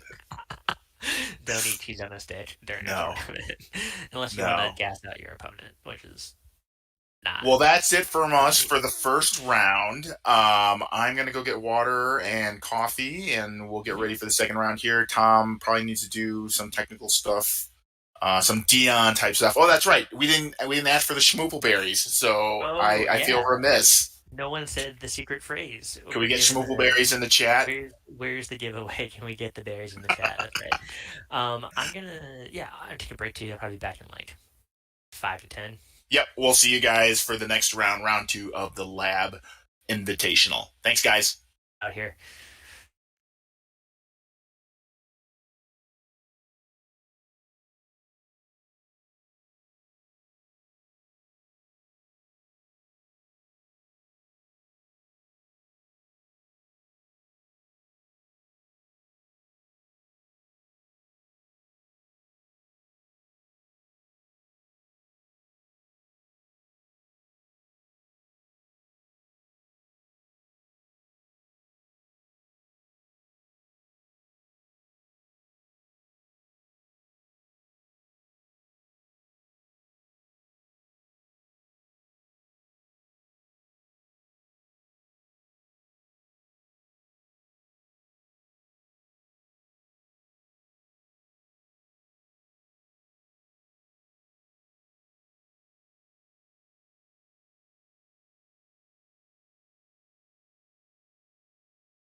I'm just going to assume we got hot mics.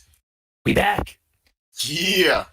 All right, let me get set up with the overlay, which should be fine because Paul Mansinger is one of the players and he's running probably droids, which means it will take him 40 minutes to set up. Copy, paste, copy, paste, copy, paste, copy, paste. Let's see here. Von Reg and Grudge. Ooh, so good. Oh, did you make that tray for Steven? I love that. That's awesome. Is it the directed and written? Yes. Yeah, that's so sick. I like that. He mentioned that. I was like, that is absolutely genius. Whoa, what happened here? Let's do this. Let's get rid of all of this. Put that back in there. There we go. And you know he slapped it down there to be on stream too. My guy. Looks like Paul has a lot of the bombers. They're not regular vultures. They seem pretty large. Yeah.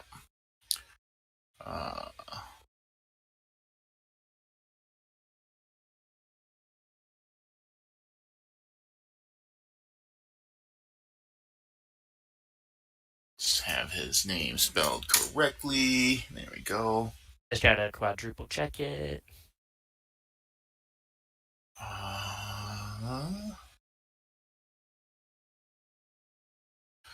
I can't come up with a clever nickname for Steven. So.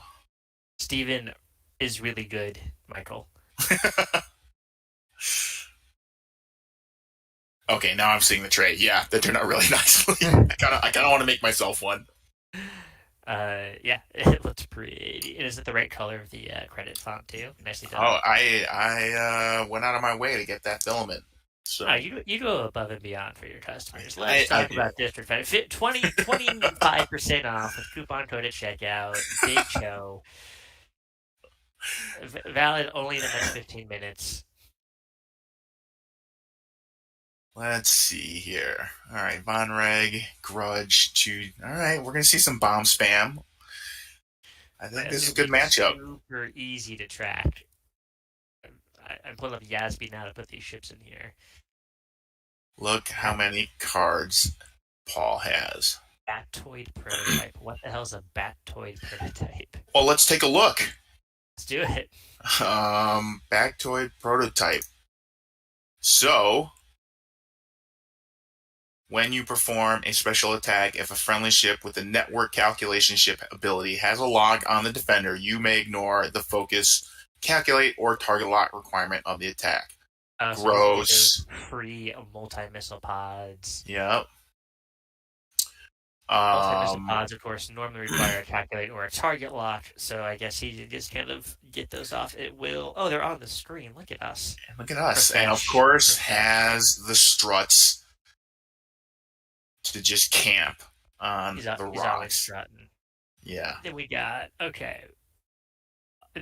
So we have 2 Batoids with multi-missile, and then 4 bombers with ion torpedoes, probe droids, and landing struts. And we have a munitions failsafe in there to round up to 200. Yep, and then I think this is the interesting one on Steven's side is Grudge. So good. I have Grudge. I have a grudge against Grudge for being so good. Grudge says, while a friendly bomber mine at range 0 to 2 detonates, each time attack dice are rolled to resolve the effect, you may re-roll one of those dice. Yep, and so that is every time someone has to roll. So if it's 3 getting hit by the same thermal detonators, he can elect to have 1 die re-roll for every one of those 3 rolls, which is pretty gross. Mm-hmm. It also occurred to me the other day, I don't know if I have cluster mines. Better get on it. Curlpaw Creatives.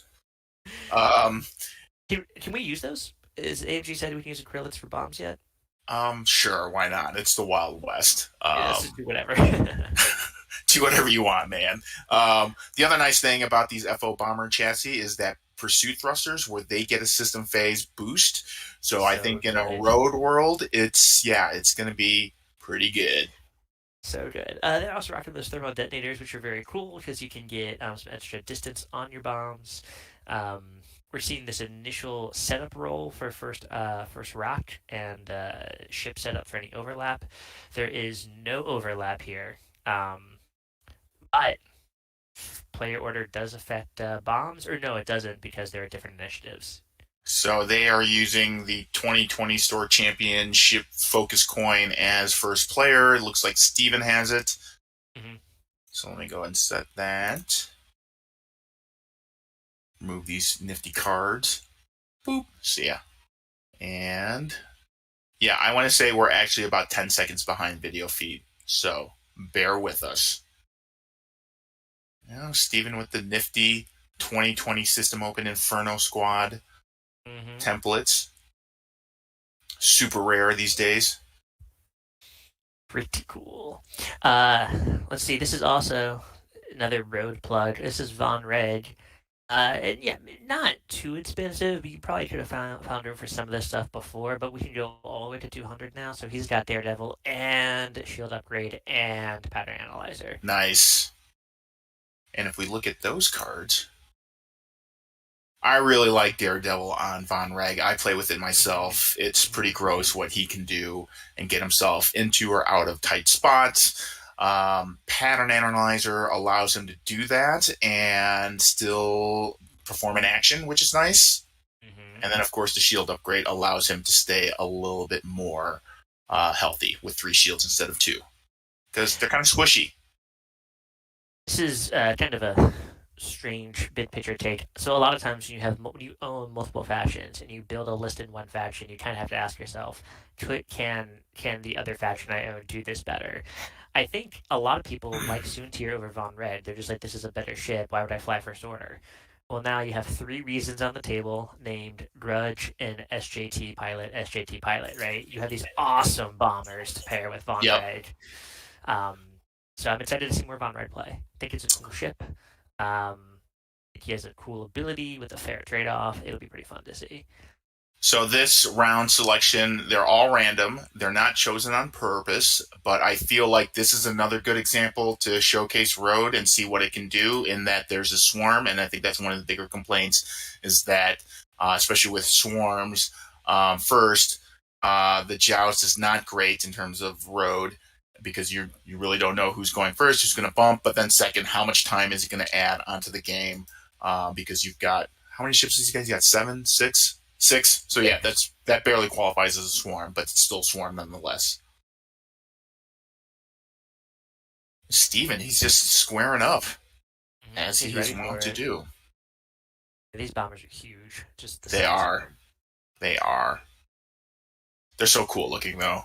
Oh yeah, I fangirl over these little. I don't own this yet, but I'm about to. I think this is another good example to talk about one of AMG's new rules is that with these large ships on these small bases, you get a lot of bumps. Their rule now is that you need to add more pegs to your stand and keep it on the base as opposed to just pulling it off. Which is kind of interesting. They've been discussing having bouncers at OP events to bounce you from your I think it's some 4D chess level thinking on AMG parts because what they're going to do is corner the extra peg market and force you to buy more pegs at the inflated price. And they could blame it on, yeah, we're on.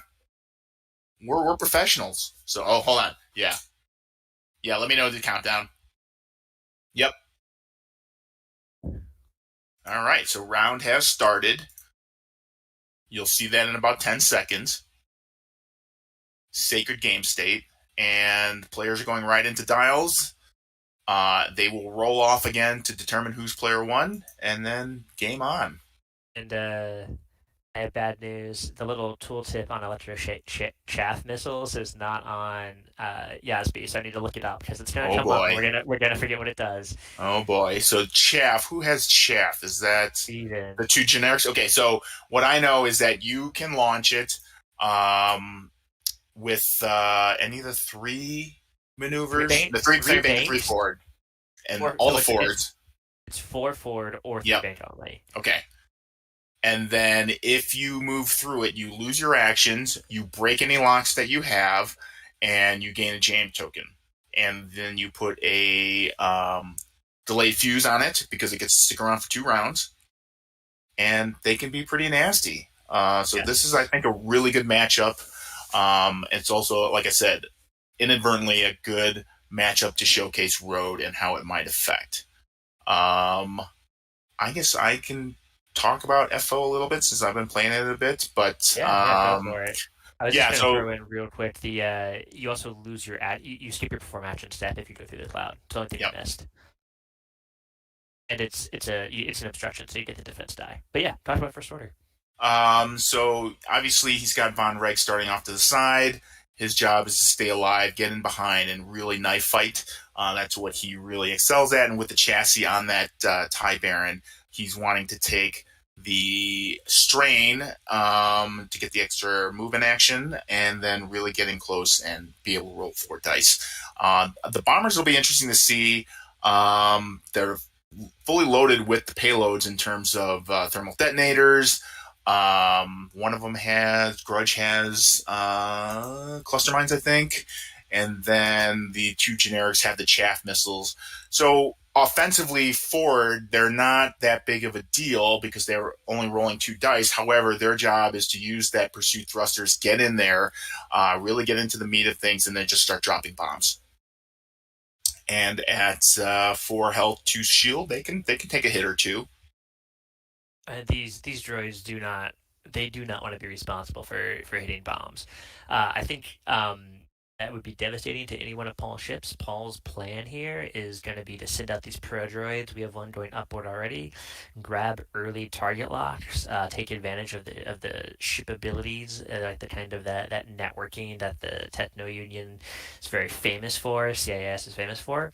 And he's going to let to park on some rocks. If you're parked on the rocks, you can well, it's a trade off. You can get hit by bombs on rocks, but I would argue it's a bit more difficult to aim and drop a bomb right onto a rock. But it's also, but flip side, it's easy to drop a chafe cloud onto a rock, which is a completely valid thing you can do. You can use it to block lanes. You can throw them on top of obstacles. So, yeah, I think this is out the gate.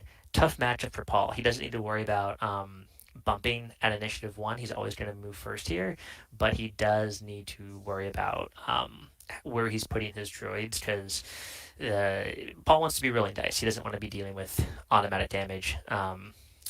So bombs, clouds, etc. Are rough for him. We see him going 4 upboard here, trying to use a lot of speed, try and maybe catch Von Red early, or get an engagement without the 2 generic bombers at the bottom of the board. Yeah, I All think that also he broke Pilot right because he likes that cluster of 3 rocks over there, for sure. and wants to take advantage and just camp on them. Interestingly, it doesn't look like Steven decided to use pursuit thrusters in this system phase, so his bombers are just sitting put, I think. Because, yeah, it's a system phase thing, so they definitely do the system phase. So I feel like I'm surprised that he's not trying to go fast to catch up to get in there with the bombers, and then I feel like you're going to see. Is he doing? Okay, so that's the actual move. Okay, yeah. So he's going to hard right one with Von Reg and just get out of here because there's no way he wants to get into that tussle um, with those droids camping on Uh, rocks. yeah, certainly not. Paul doing a good job too of post TTS world moving that swarm quickly. Yep. We got very lucky to the automatic bump resolve marking resolution, and yeah, beautiful hard right from Von Reg. Just like you said, gonna pop a barrel roll here, line up for a 5 straight potentially next turn, or move around the rocks, kind of reverse the course of play here, control the opening engagement a bit more. Hey, Ken, I've noticed Paul doesn't have a ship on one of his pegs, so Oof, rough. we gotta call the TO, That's and 30 DKP right there. It's a 30 DKP minus. it is. And then the flip side to that, I did notice that Steven has 3 varying heights of his 3 bombers, so he is absolutely adhering to tournament rules here. hmm You know what's really tricky? Before that became an official rule, I was going through my ad swing box and I had like a little baggie of like maybe 30 pegs. I'm like, I'll never need these. Threw them away. I'm a fool. Oh boy, you are the target market for AMG's I 40 chess am. thinking. You I got to buy am. that peg pack for $20 for Mhm. 0.3 cents worth of plastic. Damn. Let's see here. So, Ken, I'm going to ask you this question.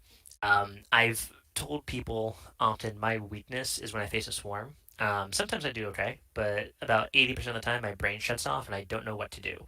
I have trouble engaging them and they scare me because I fly three ship lists who don't like to be bumped or take a lot of shots.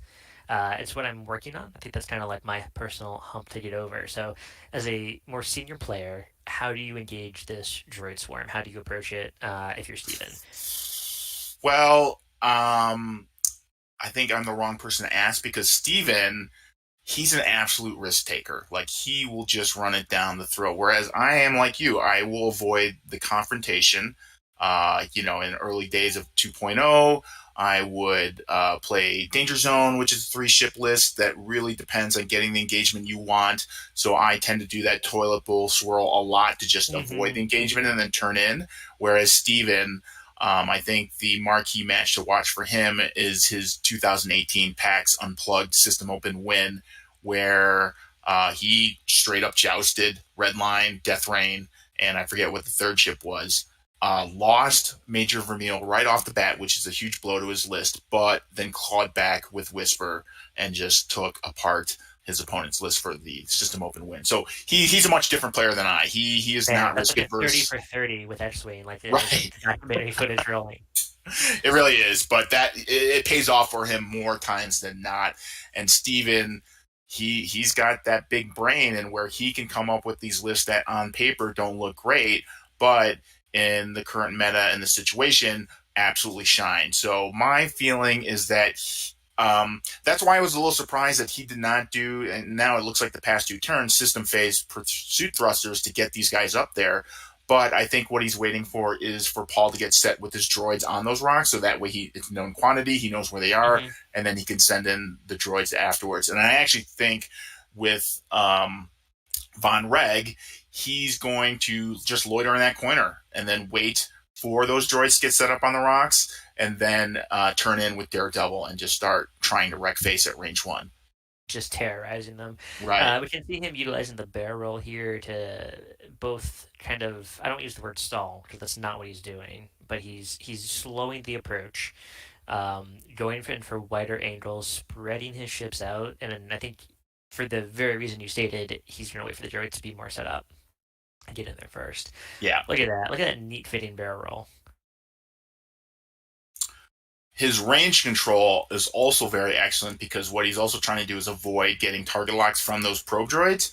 And so I think he's waiting for them to move next turn, and then he's going to move into range 2 or 3 with the 3 bombers and just try to take it out with primaries.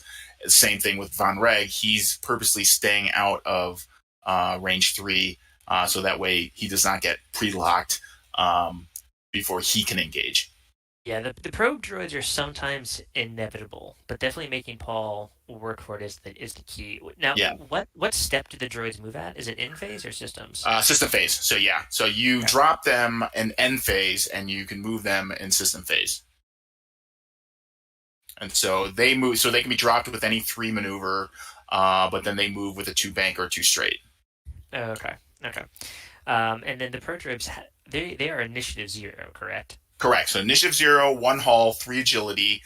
They do get range bonuses, obstacle bonuses, but they don't have any actions of any sort. So also, if you move over, whether it's a movement or a barrel roll or a boost, Yeah, you can crush them, right? right, you roll Yeah. a die, and if focus comes up, it's destroyed. Mm.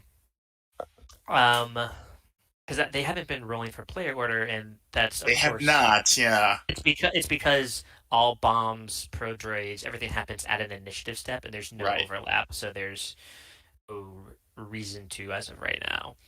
Um, Ken, you ever shoot at a pro droid? No, but I've had a lot of my probe droids shot, so Oh, okay. I have. Just sometimes you get turns where it is the only legal target you have, so you blow them up. that's right. And I've actually used the probe droids to move my opponent into a direction they normally don't want to because they get fixated on it. So, you know, you and we both attended the SoCal Open. We did. I did poorly because I made the total wrong meta call of bringing two Sith infiltrators into a 4+ ship world. They look And cool though. they They look look real cool, but I cool. got eaten up. But my last game, I did fly that nice gentleman who had the three Ys and the E Wing. And for some reason, he just fixated on the Pro Droid. He just wanted to kill it. And so I kept moving it into my corner. And he followed it in. He's like, I know this is bad, but I have no idea what your list does. So I'm just going to chase this thing. So I was like, okay, cool. And that allowed me to really pounce in behind the Y Wings and get my only true victory for the event. So hmm yeah. So it looks like I can't quite tell on the bottom. Looks like there's target lock range to almost all Steven ships because these pro droids are pretty cool. Um, yeah, it looks like that top one just got Von Reg, which is really what he wants. mhm. And looks like he's going to start laying down locks. And I feel your opponent most of the time. Like, and it's always like either scum or CIS when the opponent has like Zam something or they have a bunch of pro droid like landing struts. They'll start to explain it to me at the beginning of the match because people with this game generally great people, and I literally just go, "Hey, thank you. I believe you. I'll just figure it out as you go." I had to do a lot of that because with 2 ships, 200 points to play with, there was a lot of stuff on hmm those ships, and in fact too many because I forgot a lot of my triggers. So what are you gonna do? Yeah. Over 5 6 rounds, it's hard when you have a lot of triggers. Your brain turns off. You Well, just the unfortunate leave thing it. is I remembered all my triggers on my last game. So all right, so Paul, very much keeping things in order. I feel like he's going to go straight next turn, and then at that point start closing the gate, so to speak, and turning in. Von Reg, I just feel like he doesn't want to leave that corner, but he might have to um, hmm because he's got locks on him. I wouldn't be surprised if we see a 5 straight from Von Red here to trying to reset his Right, positioning. Um, either yeah, that, whatever K turn that they have, because he'll be plenty out of range if it's a 4. I'm a terrible first order player. I can't remember what they're. Actually, let's take a look what the dial is. oh yeah, bring it up. Uh, there we go. 5K. 5K. You sleep. All right. So barrel rolling out to avoid that rock. Yeah, I think he was really considering what his approach was going to be here, going all the way backwards, giving him a little bit more maneuverability. The bombers, of course, have a red 1 hard, which might be significant. They do, Uh, but next turn he can proceed thrust forward in mhm. system phase and then just dial it too hard, come around that rock. Steven has, at least when I played him, he's traditionally done pretty well with like those system phase, like Aileron type moves, because he can really leverage those to get into positions you don't think about, and he can do it ahead of time. Yep. And he's putting locks down on the Pro Droid. Why not? hmm I also can hear myself. I don't know if this stream can hear me twice. That might be you though. No, it's so I have my YouTube audio muted, so I only hear everything once. Right. No, I'm hearing myself through your microphone. Oh, well, I wear a headset, so I don't know what to tell you. Oh, wild. Mm. So yeah, really cagey. He's also going to put down locks.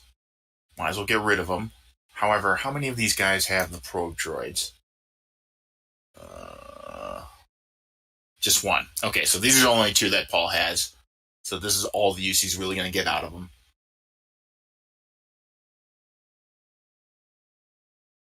That's so dead. Let's remove it. All those target locks come off. Mission accomplished. But as you can see, all 6 droids have target locks out on someone. 2 apiece, it looks like, on Grudge, Von Reg, and one of the generics. Right, and those pro droids are not very expensive, so definitely worth it. Yeah, absolutely. Especially if you like proton torpedoes.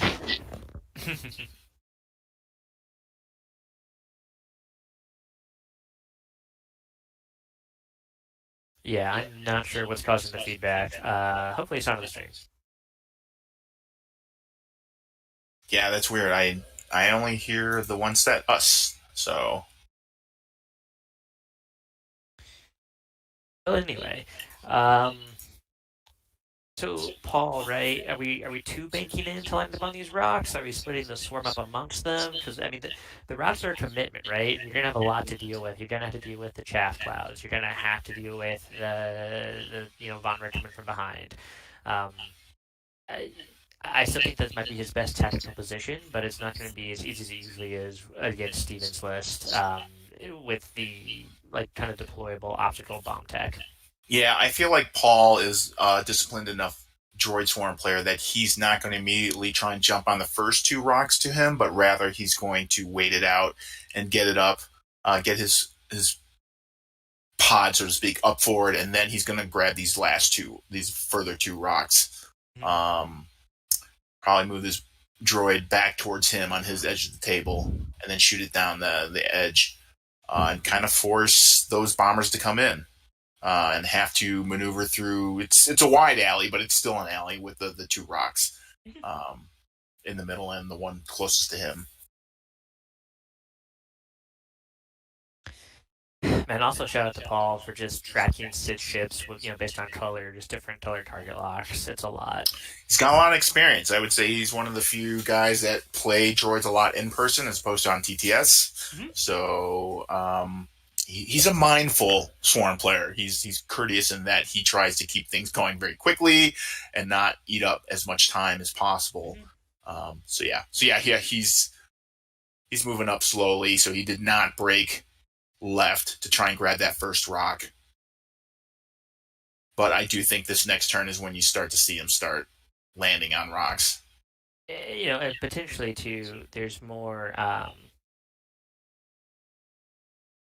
options for this position. Now it looks like Steven is probably doing his systems phase boost there. Maybe they forgot it. He's letting him roll that back.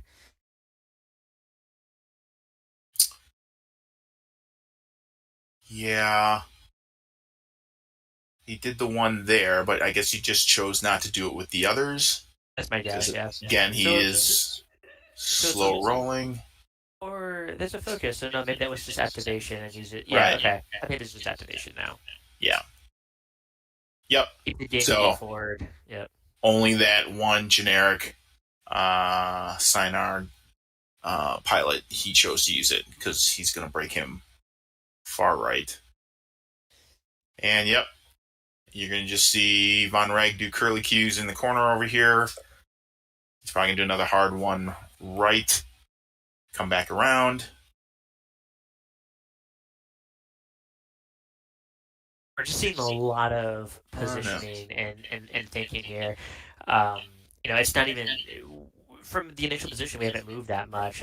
Steven's list has kind of crawled downboard. Von Red's moved, and the droids have slowly crept back upboard. But definitely a stalemate here. One player is going to have to set up for engagement and give a lot of information to the other pretty soon.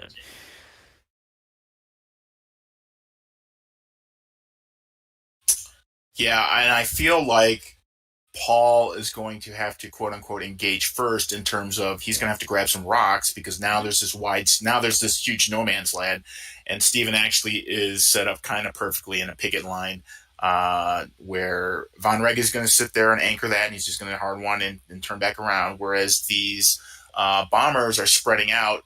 And then you're going to see Grudge, who's the one in the middle, slow boat it, but the others can really turn on the boost and run in, especially if Paul grabs those left two most rocks. However, I would say we're about 4 turns in, and we've had 20 minutes go by with nothing but movement. Mm-hmm. I feel like I'm terrible against swarms. Like I just am so, I don't want to say frustrated, but it's just like it's demoralizing to have to face a droid swarm in any case, and so I just YOLO it. It's like I'm just crashing it, and what happens happens. Yeah, it's tough. I don't think I've actually played against one since I stopped flying Ray recently, but there, like, the object was kind of like I would bump my own A-Wings and try and delete one a turn, and then in about half the games, you just don't delete one, and then they all shoot back at you. Right. Um, So my guess is that they are pretty much not going to roll for initiative at all during this game since there's zero overlap. yeah, They're going to play it straight up in the probably for the sake of saving time because one is a droid swarm. yeah, that's fine with me. I think especially considering the swarm and uh, the rules aren't meant to be cumbersome. If there's truly no reason to do it, then no reason Yeah, to do it. Um, and my issue with swarms personally is I have trouble figuring out, especially when you have something like droids, TIE fighters, where you can kind of brick in the corner. It's difficult to force them to make a decision, and until they make a decision, there's no real getting around them. And obviously, people have counterplayed swarms for what, like 8 years this game's been around, but I am still learning that. That's just a tough matchup for me personally. yeah. I like what Paul's doing here. This is, he's spreading out. He's not committing to any one rock. It sounds like he's hedging his bets a little bit, and he's ready for these bombers to turn up board. I think Stevens positioned Von Red to come in maybe second or third round of shooting. Um, we're just not going to see him in this initial engagement, which is smart. So Paul's probably going to likely be in a position to have to do damage on these bombers earlier. Paul's also using the side template trick here, which saves a ton of time for Swarm players. Always very courteous, not trying to. I don't think anyone we know would ever cheat Frankly, this, but there's no gamesmanship in probably the this. best part of 2.0 was the center line Oh yeah, oh and yeah. being able to do that. Yeah. Mhm. That and no more uh, Ghost Fin TLT nonsense. Ghost Fen, the pinnacle of 1.0. Yeah, yeah, true. Man, I can't believe I used to have large base ships with 360 turret arcs. Like, well, why would you not do it? It was just why would you not fly that all the time? Um, okay. So let's see. Steven is thinking about some actions and repositioning here. We're still going slow. These barrels make me think he's going to be a bit more patient. Maybe try and get Von Red in there earlier in a favorable way. We're trying to see what happens with the rest of these. But yeah, slow engagement here. Yeah, I think so. What Steven is doing is with that rightmost bomber is he wants to get as close to the edge as possible because he can certainly stay without out of range 3 to get into that position, and then with pursuit thrusters, just really turn on the juice and run Mm-hmm. down that line. And then on the other end, Von Reg with Daredevil, like right now, he can completely turn around by doing a hard one and then Mm-hmm. boost with the hard one again. And then he also can just run right down that tape line, so to speak, my paintball speak there, Mm-hmm. and try and get behind these droids, allowing the two middle droids, bombers, to just run in there and just get in there, bump whatever, and then just start dropping their payloads. And the bomber on the right side of the board is going to have access to that left bank draft pod, Yep. and he's going to have a ton of options in terms of how and where he throws that because of that maneuverability. Okay, so it's like Von Red here did his barrel roll for the strain, and yeah, just like you said, just trying to daredevil right back around. Very cool, super maneuverable, very menacing. I don't love it, but very cool. Well done. Do you play a bunch of paintball skill Ken, or is that just kind of like a back in the day thing? Back in the day, yeah. No, I'm Mm-hmm. too old to be running around in the woods getting poison ivy and ticks. Did you have tactical cool person like paintball gear? Dude, I used to play for a semi-professional team, so Oh, really? That's super yeah. cool. In DC? No, in the Chicago area. So Hmm. in the '90s, that was my jam. We would travel all around to tournaments around the country and play 10-on-10 tournaments. So yeah, That's awesome. My only experience with paintball was like a fourth grade birthday party where someone was like 17. So dude was 17 at the time, not amongst the group of 10-year-olds, but like froze his paintballs and lit me up. I had a lot of pain and I never did it again. Looking back, probably should have like sued that guy. That really hurt. Yeah, no, it's I have this habit of getting into things by other people who are interested in it, and then those people drop out, and I get totally into it, and that's what happened with the paintball. Is that a buddy of mine from high school? He had enlisted in the Navy, and so as a going away, he had always wanted to play paintball, so it was not as big now as it was then. It was very much a niche thing. And so, we'd always sitting in high school in our study hour in the library, he'd bring in paintball magazines. We'd look at like, oh wow, this stuff's so cool. And as a high schooler, a lot of things seem out of reach for you because you are broke and you don't, we didn't have the internet back then. So like we went and played paintball before he shipped out. And after he shipped out, we all got into paintball hardcore without him. So, actually that's what happened with X-Wing as well. So Different guy though, I suppose. different guy. Yeah. Yeah. I actually, Seth bought me the 1.0 sequel core set, the second core set, Nice. for like my birthday when we were in college, and we played once worth. It was like the no real rules, like kitchen table, like Tie Fighter versus X-Wing, no action type of game. And I was like, oh, yeah, that's fun. And then like 2 years later, we were like, hey, we should try this again. And then we got back into it. But Nice. I had like, at that time, I didn't know there were expansions. I didn't know that there was a competitive scene. Pretty sure Seth beat me in that game. Yeah. I He as actually, he's wont to do. right.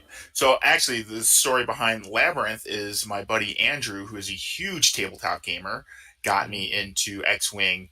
Uh, and I only went along. I like Star Wars. I was just kind of coming back into tabletop gaming and was just kind of game for anything. And so my thought was like, okay, I have seen the horror that is 40K and buying, armies upon armies. I don't want to do that Mhm. at all. Mhm. And so here we go. So yeah, so to break my own story, Steven is system phasing his boost, and then he is launching them chaff bad boys. Oh, I love it. Hey, so here's a rules question. I do want to hear the rest of your story. The bombers also have delayed fuses. Can you leave these out even longer if you separately have delayed fuses? Because the chief clubs get fuse Right. So I tokens. think you cannot, is what I remember, is that Okay. because you're only allowed um, it's kind of like the no two actions in the same round type thing. So Okay. I'm pretty sure you can't stack another delayed fuse on there. Okay. So yeah, so it automatically comes with delayed fuse. So it So does those are not current help. is thermals probably. Right. Yeah, Okay. exactly. These are for the thermals for sure. Got it. Um, yeah, you're talking about Epswing and I guess Oh, so yeah, my the buddy price point. Andrew. So I thought at worst, if I drop out of the game, I've got some nice desk toys, Sure. and so Andrew started the Labyrinth Club along with Paul Girardin, who was an old timer, Hmm. and that's how Labyrinth Squad started. And Oh, I but didn't then know he that. dropped out. He was actually a very good tournament player, but he got super annoyed by all the fidgeting and the bumping and things like that. Like he wanted very precise. So I feel like in a perfect world he would enjoy TTS, but he pieced out Um, after Wave 4 and like has never come back. And I'm Wave like, 4, like what, yep, like 2015? that's Wow. right, exactly. He and I and actually Kevin Cornell, who was in our round one, went to a regional in 2013 in Pennsylvania, into a Magic game store that smelled like cat urine. There were Oh eight of no. us. So we all got top eight patches, and yeah, it was interesting. That's a Um, cool story. I didn't know that. That's awesome. yeah, and I Um, would I would actually say I did not fully get into X Wing. I was very much a filthy casual for the first few years. In fact, I organized an epic game of 3 versus 3, 200 points each. No, 100 points back in 1.0. In fact, we may have upped it to 150 points per player. That game took 7 hours, and then you were done for 6 months. right. You're We like, we yeah, I'm all finished. said never again will we play a large scale game like that.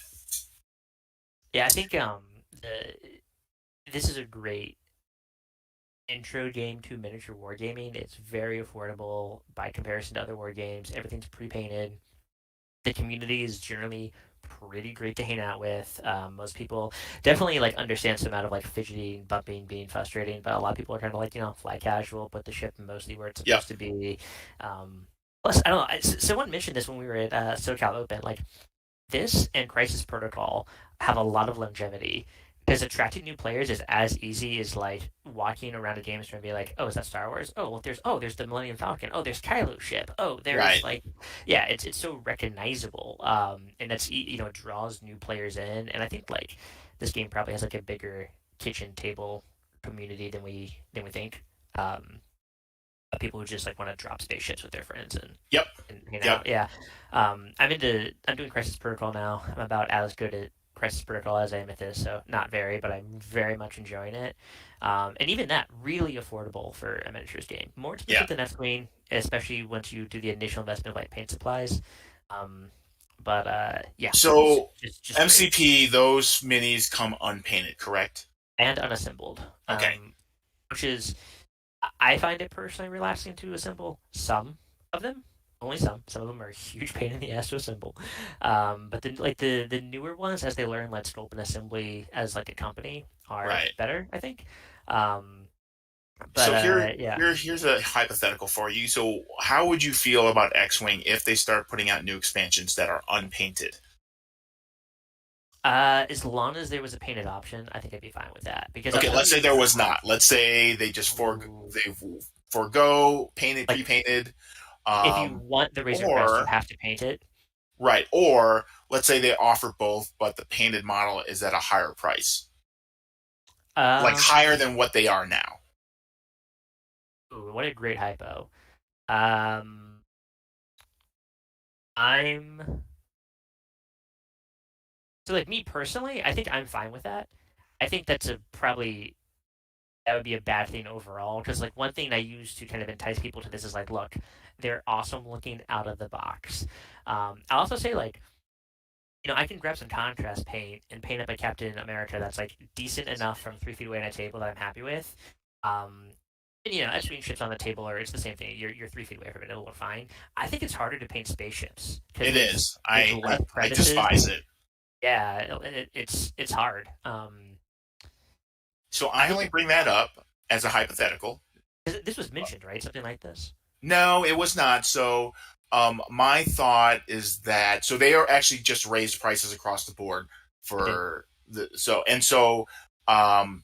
given the world supply chain issues, Mhm. given that basically cost of living across the world globe has, especially China, which where this is all processed, is that labor costs have significantly gone up, Mhm. and so I do like that AMG is very much into the painting. Like that is something that FFG never acknowledged.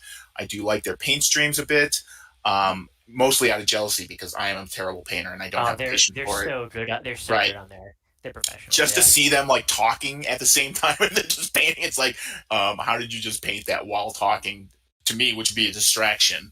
So that if they were to, quite frankly, this is a company. They are trying to make money, and I think given today's global climate in terms of business, that it's not as much money as everyone thinks. I would say X-wing is not the cash cow that everyone thinks it has been, and Hmm. so the rumor is that maybe they will go towards an unpainted model, um, to cut down costs, but and keep that longevity of the game, as you said. Um, so maybe they've already taken that into consideration, and that's what those price hikes were to make up for the rising labor costs. But then maybe they're also thinking, well, if we can produce these models that will cost us, I don't know, 40-60% less, because painting, I can't imagine, Hmm. you're right, these are great painted miniatures, but that has to come at a cost, For sure. um that has to add a lot of money to it. It's not just machines painting this stuff. This is definitely, feel like, has to be hand painted by uh, professionals, and because I can't certainly do it, and especially do that on a production scale, I have no idea. So yeah, that's my always thinking about the possibilities that maybe they're going to go to an unpainted model. I don't know. Who knows? I can see it. We have so Von Reg shot at a droid, did no damage, spinning the target lock. We're taking shots at Grudge now. Grudge just lost one shield. Okay. Yeah, I should Um, probably update that. One shield. It looks like Grudge just lost a second shield, assuming that is Grudge up front, which I think That it is is. yeah, that is Grudge. Also, let's just admire Stephen forewent a shot here to drop what's going to be a pretty difficult bomb to deal with, and then use the Shade Cloud a turn earlier to kind of force Paul to hit something here. Yeah, to get back to the game, I honestly thought he was just going to YOLO Grudge right into that cloud because therefore you're breaking all the locks that he has on him, and then also will get the benefit if he landed right on the cloud of an obstacle of an extra die, and then the next turn he's perfectly set up to just start dropping all the bombs. So you're right, but he still did a great job because here I feel like he's going to drop a cluster bomb, which is going to instantly proc with that lead droid. That's not something that Paul wants. And then, quite frankly, Von Reg is going to be right in their teeth. Mm-hmm. Yeah. Back to speculation. So I'd still play if I had to pick my own ships. I think it would be kind of a pain in the butt. It's interesting, right? Like AMG is clearly committed to the thematic aspects of the game, right? They want the ships on the peg because it's more fun for everyone playing the opponent. In MCP, you do not have to have your models painted. They encourage it because in their OP kits, which is again mostly like OP being like, here's a store event scenario to play through. Let's get another damage on a grudge there. Like is a scenario to play through. So The Grudge is off the table, actually. So it looks like he took a ton of shots at range 1 and 2, and he blanked out on this last one that he really needed and took 2 damage, which was enough to ice him. So Grudge which is good for Paul. Board's back open. Right. Yep, exactly. Grudge is not going to be able to drop those cluster mines, and yeah, that's not great for Steven. However, as we've seen before, like I think he was okay with that. Like he is going to be okay with that. But just to recap on the paint speculation. So, what they do in MCP, which I think is good, if you bring a squad that is painted, you get like the little like prize kits say like give this person an extra prize, or these alt art cards are only for people who have painted squads. So there's ways to incentivize it. I'll be curious to see if they go that way.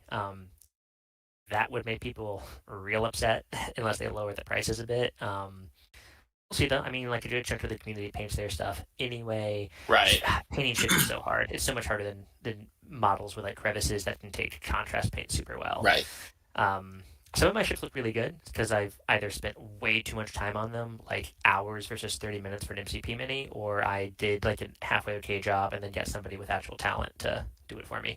Yeah. Let's just say that in DC, Kevin will be very busy if we all start painting our ships. Yeah, I have to say, I have Hammerhead looks so good. I now have that it really does. I have an extensive collection of paints now because typically when I travel for events and it's at a game store, I'll buy a couple paints just to support the store. But I am the destroyer of paintbrushes. Like I treat them like crap. So I bought like plenty of nice sets. Like I have, what is this one? Broken Tooth or something like that. Broken Toad. Oh, yeah, yeah. And they're already trashed because I'm terrible. And, I clean them terribly and they're all frayed. And, I'm not a good painter. I lack the patience for it. It takes so much practice too. It's really hard. Some of the models I've been particularly proud of, I'll like take pictures of and post them. And like again, MCP community really nice. I always get a lot of likes on Facebook. Got like 70 or 80 for my Iron Fist. Yep. And like 2 days later, someone who actually knew what they were doing posted one, and I went, "Oh my god!" It's just like it's like demoralized. Yeah. No, I felt like fine with it because I'm happy with it. But man, you can. This might be a dumb statement because fundamentally it's art, and everyone knows this about art. But like, the ceiling is in the stratosphere, dude. You can do so much with it. Right. Okay, so for the benefit of everybody, I'm going to try and talk about the game now. Paul's droids, and they dance on that asteroid and make Von Reg unhappy? I mean, for sure. So in that middle asteroid, there's only one droid on it, I think. The other two are just off in space. Maybe that one on the left clipped the corner and it's on there. So yeah, this is kind of where Steven really wished Grudge didn't go away. So therefore he could drop that bomb, affect that third droid because I feel like he really wants to jam Von Reg right in there right now. Get up in there. If he had to, he could barrel roll left. Um, but now with Grudge not there, that's dicey because those three could absolutely turn and say hello. Um, you're also going to see the pursuit thrusters on these other generic bombers get turned on, and he's going to get right in there because he has to now. Yeah, and like you said earlier, Steven's a risk taker. That was a risky play. The Yep, Bombers have two defense dice and six health to chew through, so I don't think it was an unreasonable risk, and the rewards would have been huge. yep, Huge rewards for early damage on there that Von Red could have followed up on. But, like to Steven's credit, that did not go in his favor, but look at his board positioning. He is still set up, spread out where he wants to be to engage this swarm and still give Paul a run for his money. Um, I mean, 49 points is not nothing, but he can come back from that. yeah. I almost think he wants to dangle Von Reg. So Von Reg has the out; he can easily do hard left one, and then Hmm. boost around Hmm.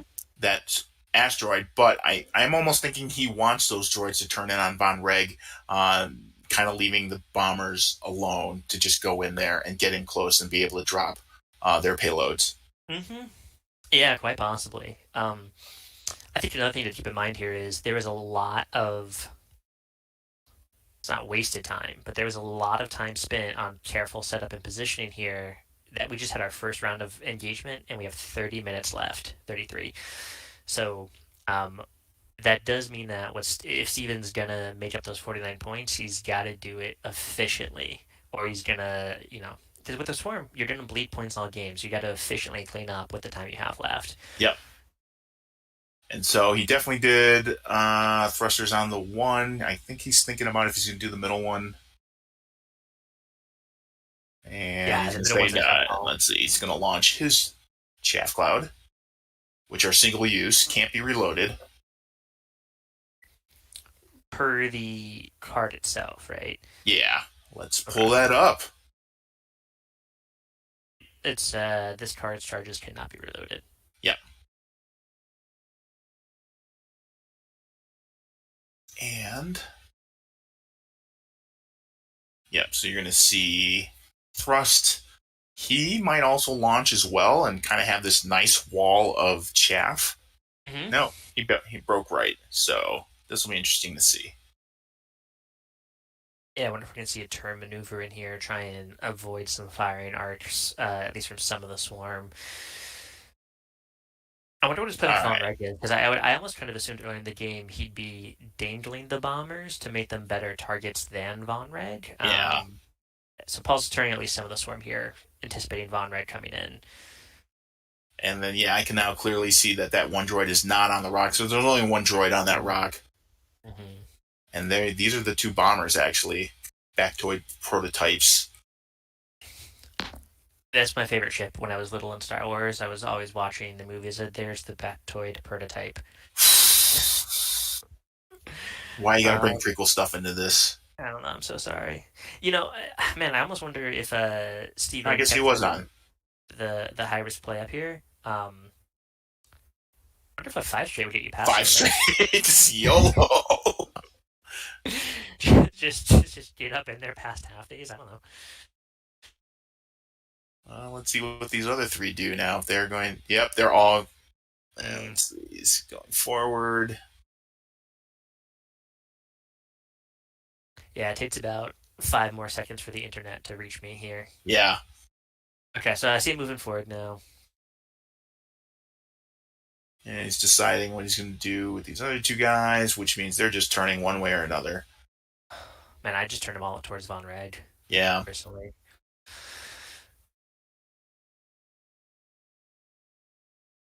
Hey, Ken, how many points is Von Reg? Von Reg, 69. Nice. How did I fall for that one? The family All friendly. right, and we're just under 30 minutes. While we're Have waiting one for this round of engagement. to shift to the next engagement, do you want to talk about Lab for a minute? Where where Sure. where might that be located in the district? So that is in a neighborhood called Eastern Market. It's, I want to say, 7 blocks from the hill, Mhm. and One from it's the just metro, one block from the metro. one Right. block from the metro. There is well, from what I remember, there's a CVS at the corner. There is a District Taco across the street, and now, from what we just heard, is there's a Bullfrog Bagels, which is pretty good. Oh yeah, Um, just up the street towards the little flea market. and then I think, if I remember correctly, there's now a Trader Joe's right there as well. Man, But Labyrinth is it's a small independent game store owned by Kathleen, who's awesome. She used to be, from what I remember, some sort of government-related contractor or consultant. Really got tired of the life and started the store. I want to say like 2011 or something like that. mm-hmm. And so yeah, they have weathered COVID. It sounds like they had a great delivery program as well as shipping. I know I've bought several waves during the Mm-hmm. pandemic from Labyrinth because I have very much enjoyed being a patron there, and like it's just such a welcoming game. It's not to be denigrating to anyone, but it is. I feel like it is not your typical board game store. They do Right. It's do very inclusive. yeah, it's very inclusive. They do Magic single card sales, which actually took an act of city council to allow that to happen because Oh, really? yeah, so DC has what are called pawn shop laws on the books, which makes it very hard to sell used goods because in the battle days of DC, there was a lot of burglary, theft, and so they really set up these laws to make it hard to sell used goods. It's why you only see, I think there's only one pawn store in DC still on 14th Street, Oh, and that's fascinating. yeah. And so she had to have her council member, which I think is Charles Allen, and they had to introduce an amendment to that law that allowed sales of Magic cards. And I don't think it was specifically Magic cards, but the way it was worded, it was very It's like obviously trading Magic. cards. Right, right, exactly. And so, as we know, in the game store industry, Magic is a lifeline. It It is. is just the infinite revenue. And so, once she was able to do that, they always had like Friday Night Magic and stuff, but it really took off, and I'm very happy for her that that happened. So, It's awesome. Um, on red here, taking the red so tokens, he taking the did, red he did kind string. of YOLO in there.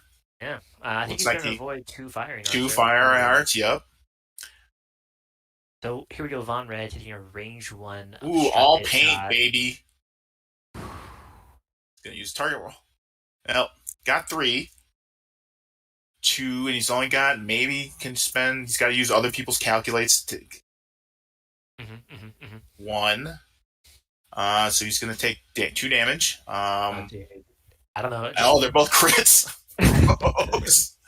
I don't know how to. So that is. it's a blue Let's see one. here. I It's don't a know. blue one. So, but it's a Techno Union bomber, correct? Uh, they all Yes. are. No. But they're the same initiative, so I don't. Ooh, that's a problem. The two. Let's The stay two initiative. that. Yeah. So the two that Von Reg split. Those are the Bactoid prototypes. And so yeah, that has to be a Techno Union bomber. Okay. So I'm just gonna make it this last one. So it took two hits. Both were crits. We don't know what the crits were. Okay, this is an obstructed shot from the bottom bomber to the droid on the corner rock. Okay. It's like 1 and 2 Probably there. range two. So one of them's console fire for sure because he just rolled. Did not take damage. So let's say console fire.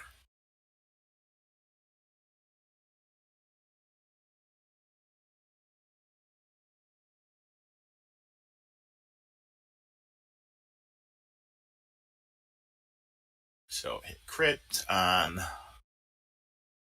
hit crit. One. This is going to take two shields on Von Reg. Still got one because of that shield upgrade. And I think he's okay with that. Mm-hmm. Because now, yeah, he's definitely in knife fighting range. Mm-hmm. He's way too close for comfort. What are we checking? I don't know what we're checking here. Arcs, if it's obstructed. Oh, bullseye. Bullseye for Von Bullseye. Reg's ability. Got it.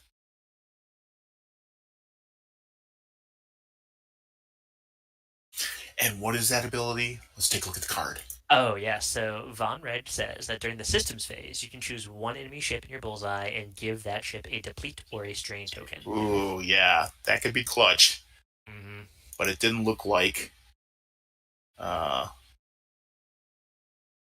so he's going to use the other calculates to try and get max damage, 3 hits, and looks like that one is going to take 2 and a shield, 2 and a hull. Hmm. And we'll just call it this one. But they're all regular hits.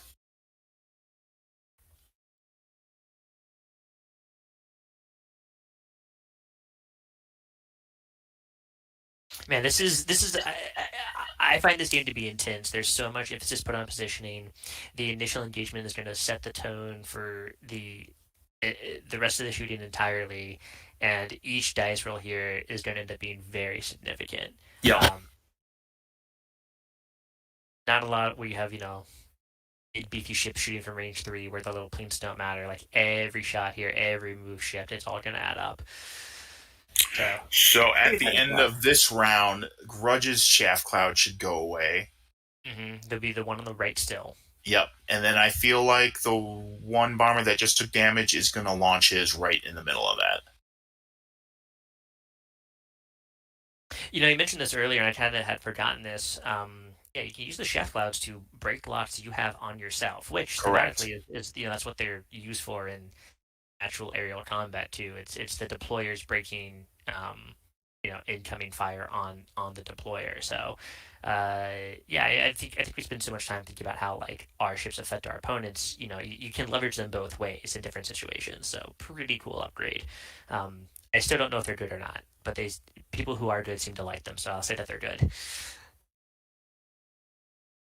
Okay, we're going. Let's say so we did not get a Von Rick assignment. Looks like Bullseye probably just threads those back to ships. Yep. Um, It looks like I almost want to say that Paul pulled double console fire, although we only saw him roll 1 die.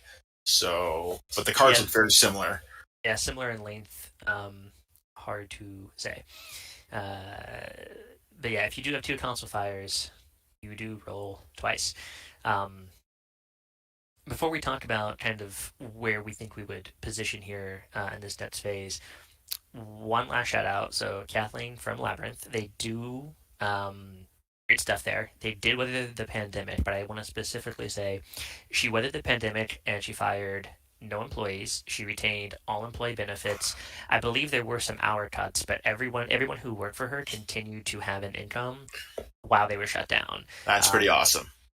I mean, she really thinks about her employees first and her business second. She's extremely people focused. When you were shopping during the pandemic online checkout for a while, she had a little like basically like employee benefits donation fund. I always threw a couple bucks in there when I bought Yep. something. Bought a lot of gift cards early on too to kind of help front some And cash for the that's business. part of what I think makes Labyrinth different is she has a sizable staff. So it's not just one or two. I want to say every time I'm in there, there's at least 6 staffers in there. Mhm. They are all extremely knowledgeable about just about every game. Obviously, some have their emphasis on. Pokemon expertise, Right, Magic exactly. expertise. But you're never left wanting in terms of like if you're looking for a gift, if you're looking for a new game for you and your significant other, or you're looking for a party game, or whatever it may be, they really have you covered. And that level of knowledge and just inclusiveness just feels awesome. Oh, and And also they do children's birthday parties there, and it's like yeah, totally like nice and safe and wholesome. That's hard to accomplish in like an environment that's often like very like male dominated by like an older demographic. Like right. it's a true family friendly, awesome game store. Um, that said, uh, what does Steven do? Because they're still all the droids are still on the board, unfortunately. Yeah, I think he has to watch out for the one that he engaged with that's still on that rock because you don't want to land in range 1. Hmm. However, there's a possibility you can get blocked, and you also have the 2 droids on that other rock that can just easily turn in. So it's almost like, again, YOLO doing a 3 because I think the 4 would bump, but maybe that's okay. And then you barrel roll left to just try and thread the needle. Hmm. Because yeah, And he's tough spot. he still has these pattern analyzer daredevil Yep. combination options, gave him a lot of movement, and if anyone can make the most out of it as a player, I definitely think it's Steven. Um, but it's rough. Paul has a lot of flexibility in the arcs. He has so many droids on the board still. He's not too worried about these bombers. For the most part, he's going to sit in the same cluster, so he's not going to worry too much about any incoming fire. Um, Paul's sitting fairly pretty right now, and it's up to Steven to really make him shake. Yep. Um, yeah, this is going to be a key round if Von Reg stays on the board or not. Like Mhm. if he can thread that needle and avoid the arcs, I think he's really well suited for the next round because at that point the bombers will be in the thick of it. But yeah, it's tough. There's still 6 arcs out there. He's going to have to move right into the thick of it all. He could try and break left, but then I don't think that's a great option because he's not getting guns on target at all, and he's not set up well to follow up after that.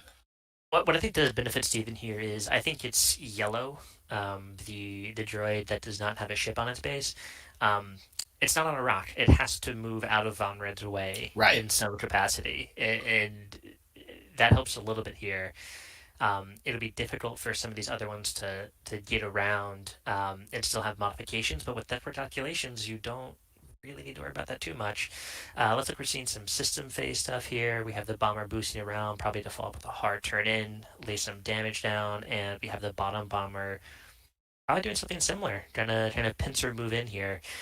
Um, There you see, yep, that gross 2K. Man, every time I play droids, I'm like, oh yeah, I forget they can do that. Yep, Seems real good. yep. So yeah, so here he's turning in to try and catch Von Reg at range 1. I'm pretty sure you're going to see that other droid do the same. Yep.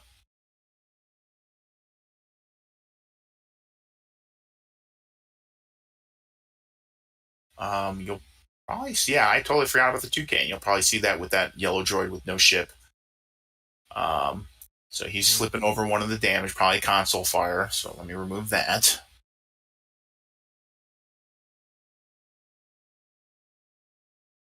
It's another innovation I thought with 2.0.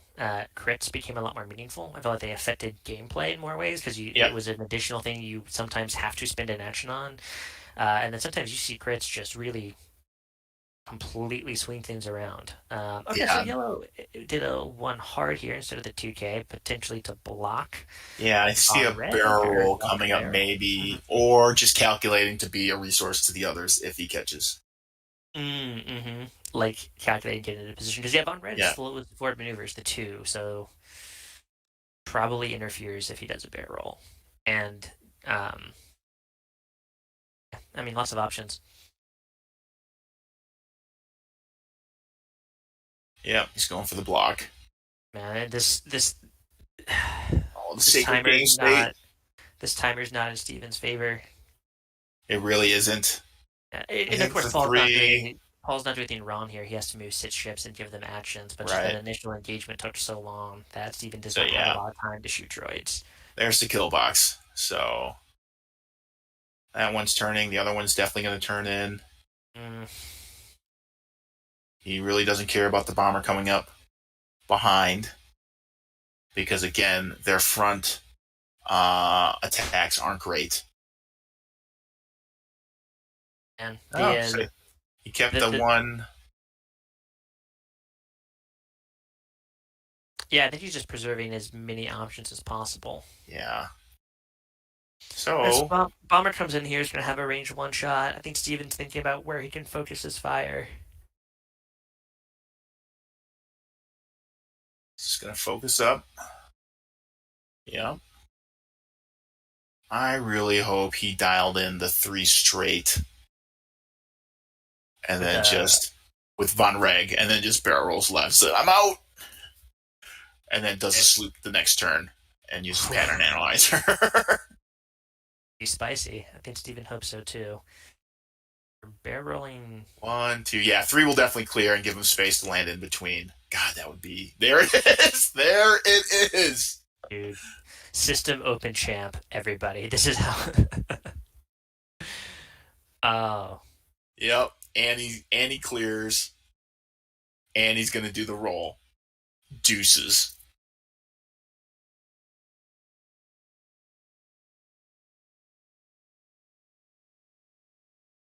God, this is such a cool. I love this game. It's such a cool game. I want to say that he also made top 8 in the follow-up packs. Like, he definitely made top 16. I want to say he went top 8 before crashing out. So, yeah, here comes the barrel roll. It's good. You know, I beat him one time. One time. It's enough. You can cherish that memory forever. And then he's going to just boost and say, I'm out. Was he getting... So I kind of questioned... I guess he is getting shot by potentially that... Well, it looks like he might be on R because he's not doing it. Here we go. Nice. Yeah. Let's light. So yeah, we're gonna delete this orange-ish colored one in the back here. Hopefully. Ooh, all paint. 3 and only 1. So he's taking 2. Mm-hmm. So I suppose were I a smart man, I would have assigned colors to these guys. Oh, I didn't know you had that capability. Oh well. I think I do. I would hope so, but yeah. So that's 2. We'll do on this one. And then range 1 from the bomber. Another 2. Mm-hmm.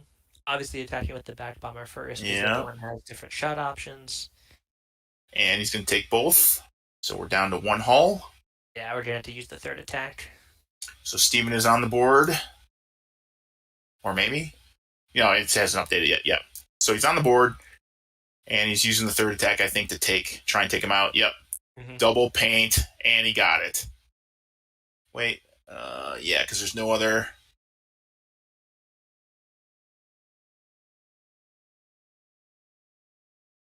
So Paul netted out there, right? He's gonna he keeps the bomber on the board. Yeah. Oh my god, that was a lot of work for 16 points. That's so rough. Oh my god. Now the unfortunate thing is that his bombers still aren't in a great position to take advantage of his bombs. I think that's right. Well, the bottom one could probably boost and then drop and maybe do something. Same with the top one, actually, if you can get Von Reg out of the way. But I think the top one's going to hit Von Reg if they try that. Okay, so that was a shot from either yellow or blue, which... Right. He has no range 1 shots. 1 hit there. Oh, it's going to take it. And so that is on... the bomber, yeah? Bottom bomber. Yeah, the one that already has damage. Mm-hmm. So down to 2 hull.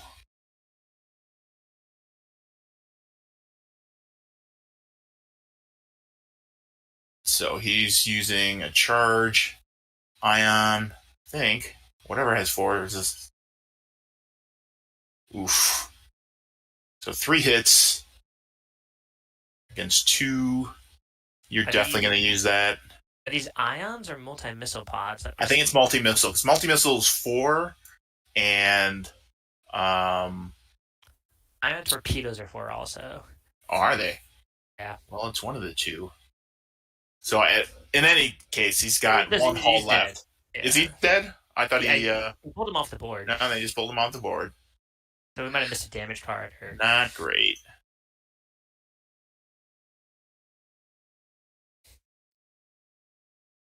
And so right now, Paul is saying they hate us because they ain't us. Everyone hates droid dwarves. All right, so range 3 through a rock. I'm thinking in terms of that turn, I think the bomber can maybe... I think that top bomber, any way it boosts to drop a bomb is going to interfere with Von Reg. Yeah. Oh, but if it's a mine, right, that would go away because it would overlap and detonate before Von Reg. So use the target lock. So he's using one of the 2 ordinances. For 4. That's gross. Alright, so it's taking 3. And I think one of them is a crit. And he's... Oh, so that's an ion because he just put an ion token. Mm-hmm. So takes 1 and an ion. Correct? That's how that works? Correct. 1 And I don't think I can add Ion as a status. Donate to our Patreon so we can add Oops. Ion as a status.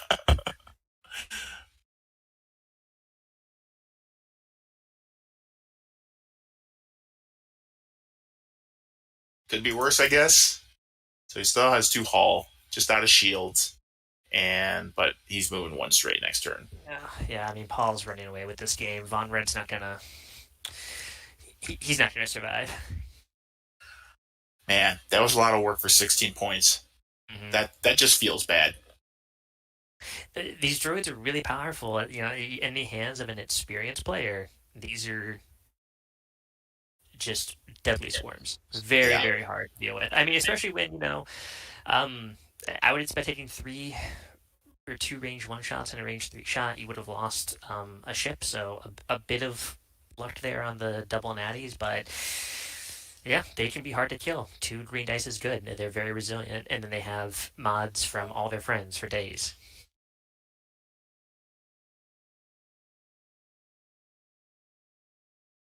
So, Ken, I think there was some talk of floating like a new tournament point system, right? So here, because Steven knows he's losing, okay, and he doesn't lose tournament points for losing his own ships.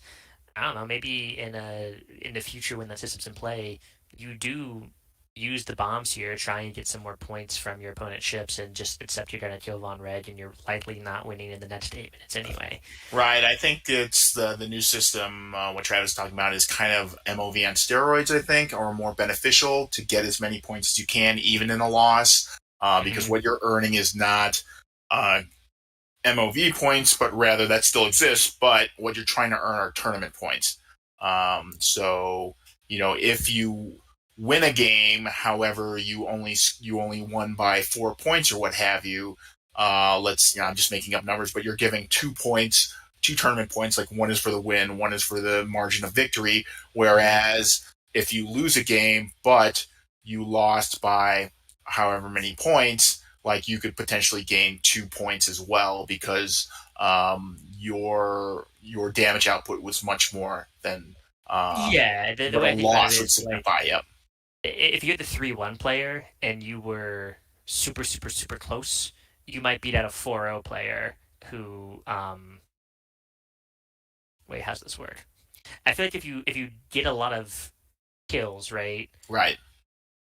you could go 3-1 and beat somebody who was 4-0 but on different margins. So we did see ooh, The cluster okay. bomb popped Yeah, off. took out a droid. Yep. 32 points. Mm-hmm. Uh, yeah, so in the new world order, whenever they release it, getting max damage or kills in a loss will serve you well, as opposed to just taking a loss and you have to depend on your MOV. I mean, functionally, that changes your analysis a little bit because before you want to preserve your MOV, so you want to keep Von Rent alive. Now you want to like do damage, so you just kind of accept like, well, tournament points might do me more credit since I'm taking a loss here than MOV would. So I'll just try and get more tournament points by killing more of Paul's ships, even at the expense of Von Red. Whereas before you're running to preserve MOV as your, that's your main incentive. So So, I I don't know. think this will be the end of Von Red because he is ionized, so he may actually run into his own cluster mine there. I Mhm. don't think he quite clears it, and then as you saw, the other 2 droids are just turning and laying down locks. Now, fun fact: if Grudge were still alive, Von Red could use his ability and re-roll damage and maybe be That's okay. absolutely right, absolutely right, and he may have been banking on that quite a bit. So Mm-hmm. Or maybe that bomber is Grudge, and we've been wrong the whole time. could be. I don't think that's right, but you never know. I feel like I was absolutely justified in naming Paul Dirty Droids because Dirty this is droids. this is gross. The space capitalists do it again.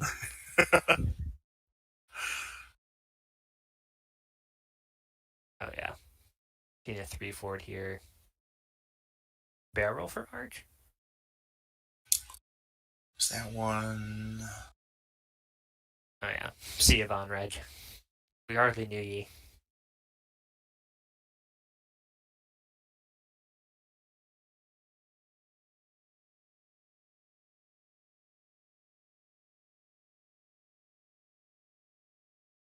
And he's going to pull that red hard one just to get into the fight. Or is that a 2? That's a 2. Never mind. And there it is. Mm-hmm. Whatever. I don't care. I'm going to kill my guy before you can kill him. Just for the satisfaction. Oh, wait. Is that a fuse token on the middle one? So it's not going to go off yet? Oh, nice. Smart. So Wait, is you that can what put you do? Is individual fuse tokens on individual. I guess look at the big brain on Steven. I didn't know they Still worked gonna that way. die, but you know. See, I thought that was one device, but I guess he could just fuse two of them. Wow. Big brain play there. Truly, yeah. Okay. I guess. So trying to do a range 1, target lock, 3 hits. So gonna take 2, and it's gonna be nope, that's enough to pull him off the board. And there was a crit in there for double damage. So kinda evens it up, takes that one out. I mean, not even it up in terms of score, but Yeah, it feels good. feels good, yeah. Yeah, it feels good. It does take one less gun off of Von Reg. So Yes. instead of 5, it's facing 4. Mm-hmm. So man, Von Rid's gonna start overlapped with that next turn. Let's assume he lives. I'm kind of wondering when the damage kicks. Like when does the game consider him to be on it? I guess it's the next time he overlaps. That's game. Yeah, I mean, not game. That's the end of Von Reg there. Oh yeah, can't dodge it. Dodges two. Okay, there it Not is. just 2, but yeah. And then I don't think anyone else has shots. Oh, maybe the one on the rock does. So yeah, he's just going to do primary because it doesn't have locks on that other bomber. Mm-hmm. And then Oh, I'm nice. feeling Steven might concede here, but Paul would definitely let him go into set up for one more round here. I got. Are we still measuring to Von Reg? I guess max disrespect. Is that what's happening here? No, Or I guess maybe he's with got the one hull damage left because there's drawn. only one. Yeah, there's only one card left. And it looked like he did dodge. Hasn't spent that focus yet, amazingly. That one's going to do it. Did roll all paint, though. Zoop, zoop. Okay, there we go. And nothing there. So, we've got an SJTP against the world. He's got it.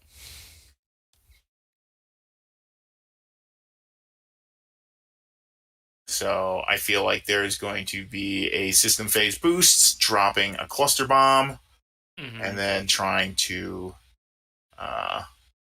get as many points as possible. Yep. Yeah, Man, I mean, at this point in the world we live in, you're just preserving MOV, trying to get in there with that 3-1.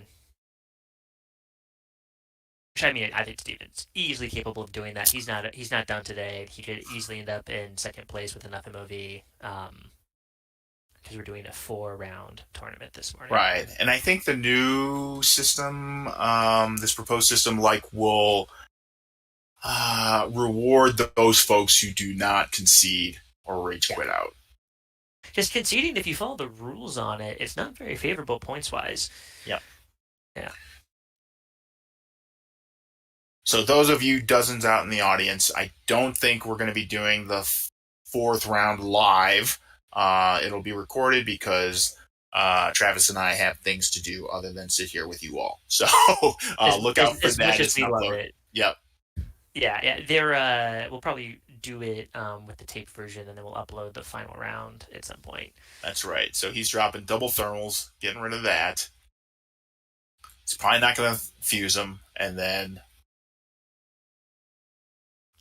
Yes, the thermals are range 1, so they give range 1 to kill a ship here. Oh, the sacred game state.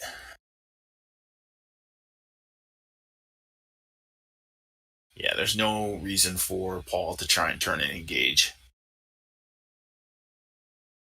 and he's okay with letting that Techno Union Bomber die because it's 32 points. And yet, so much utility for so little points.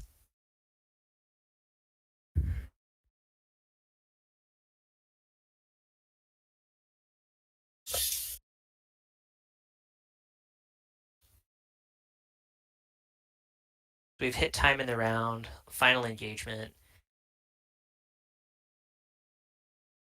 And yeah, he may have just barreled out of the range of the thermals. And he did. And there's the sloop. Like, I'm still gonna get my range 3 shot in through a rock. Which ship is it that can sloop through something, get a target lock, and then drop like torpedoes? I don't even know. It gets breach or something. I don't remember what they're called. Yeah, I'm just out. Avoids his own. Feels bad. Yeah, And there's the concession. Well, game over. He's not even gonna take that round 3 shot. I think as a rule of thumb, if a 2 sloop plus a 1 bomb out the back puts you out of range 1. So yeah, okay, well, like phenomenal game. We saw a lot of strategy into the approach and setup. Steven kind of got denied his initial strategy of dropping some early munitions, lost Grudge in the opening engagement, and couldn't climb back out against a 6-ship droid swarm. Great game though. Absolutely. Hats off to both players. It's really a tough archetype to face. 6+ droids, never fun. And I like that Stephen Michael's always trying to make FO work. He always comes up with these crazy combinations that just work for him. Yeah. No, I mean, anytime we see new upgrades spoiled from AMG, we always are waiting where we say, well, maybe Stephen will show up and chat and tell us if this is good or bad because we can't tell. That's right. So we'll sign off for this round, and then we'll be back for round 3. I think that's enough time for you for the third round. Is that right, Travis? Or Yeah. No, I don't need to leave for another hour 45, so we're good. Got it. Okay. Well, we'll sign off, and we'll be back for round 3.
I'm back in.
All right, Ken. What's up, man? Ready for Not round three? much.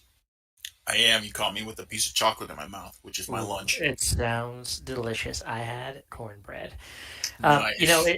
It's funny. I was just catching up with Nathan and Jesse before the match, and they were both saying that they think the other opponent is a garbage player. So I imagine we'll see a lot of animosity here. This is a true cage match. Jesse, in particular, said that Nathan should flex within the required skill, like Soontier. and Nathan said Soontir's bad and will be banned. So they're both pretty angry going into this. I don't know. We might see some Great. fists fly across the camera. Well, It's I good think we TV. actually have a great match lined up, like 3 versus 3. We've got overlap on initiative. We got a lot of ordnance. And I actually think Duchess is the wild card here because people always forget that strikers can carry bombs. Um, Hmm. they have that nice advanced airlines that they can system move. And yeah, this game might get pretty gross. Now on the table here, we're seeing these note cards. This is something that the guys chatted about beforehand. I wanted to bring. The note cards have each ship points, half points, and threshold, kind of to assist with the now legal scorekeeping and note taking that can go on. So, nice little courtesy move. I'll probably might adopt something similar myself, easier than sliding a phone across the table, etc. Um, let's walk through the list. So we saw Nathan's earlier. Proton Hugs, yeah, Wedge with Torps, Luke with Torps and Regen, and Ahsoka with Patience and Concussion missiles. Um, Jesse's list, this is a classic combo for him, something he's also really familiar with. He probably wavers a bit more than Nathan does in terms of what he flies, but he is at home here. Do you want to walk through Death Rain and Friends briefly? Absolutely. So yeah, so as you mentioned, Jesse is very comfortable with this 3 ship Imperial list. Generally, Soontir is one, Death Rain is the other. When we were talking about Stephen Michael winning that pack system open, Jesse actually was also top 4, and I believe the list then was Soontir, Death Rain, and I'm gonna forget who the third ship was, but there was a third ship in there. So yes, he's very comfortable with it. He's got Soontir a little beefed up with shield upgrade, giving him a little protection, so he's not as squishy. Double downing on his ability with the bullseye with Predator. Duchess, as I said, is pretty much the wild card because um, she can elect to use her airlines or not, I believe. Mm-hmm. And then also doubling down on that bullseye with Predator. Also has Fifth Brother on there as the gunner, which is pretty gross. And then also shield upgrade to keep it not as squishy because they don't run with any shields. And then prox mines as that payload. And then Death Rain is just loaded out to the max with advanced proton torpedoes for forward attack, and then also diamond boron missiles, which we haven't seen too much of. But No, also, those are not played super often, but are yeah. very deadly to play around. And let's actually take a look at the cards because I'm unfamiliar with. Well, not Suntier. Go away, Suntier. Um, Death Rain. Yeah, so it's got all the cards, passive sensors to make up for the fact that it is I4, can Mm-hmm. still get those locks. But then, as we said, APT, but then Diamond Boron missiles. So you need to have a target lock. You can spend 1 charge, and after this attack hits, you may spend 1 charge. If you do, each ship at range 0 to 1 of the defender with agility equal to or less than the defender rolls 1 attack die and suffers 1 hit or crit damage for each matching result. Kind of gross. Yep. And so it has 3 charges. Typically, you're only getting that splash damage once. But, with Death Rain, you can reload. Thermal detonating seismic charges as payload bombs and then delayed fuses to keep those around.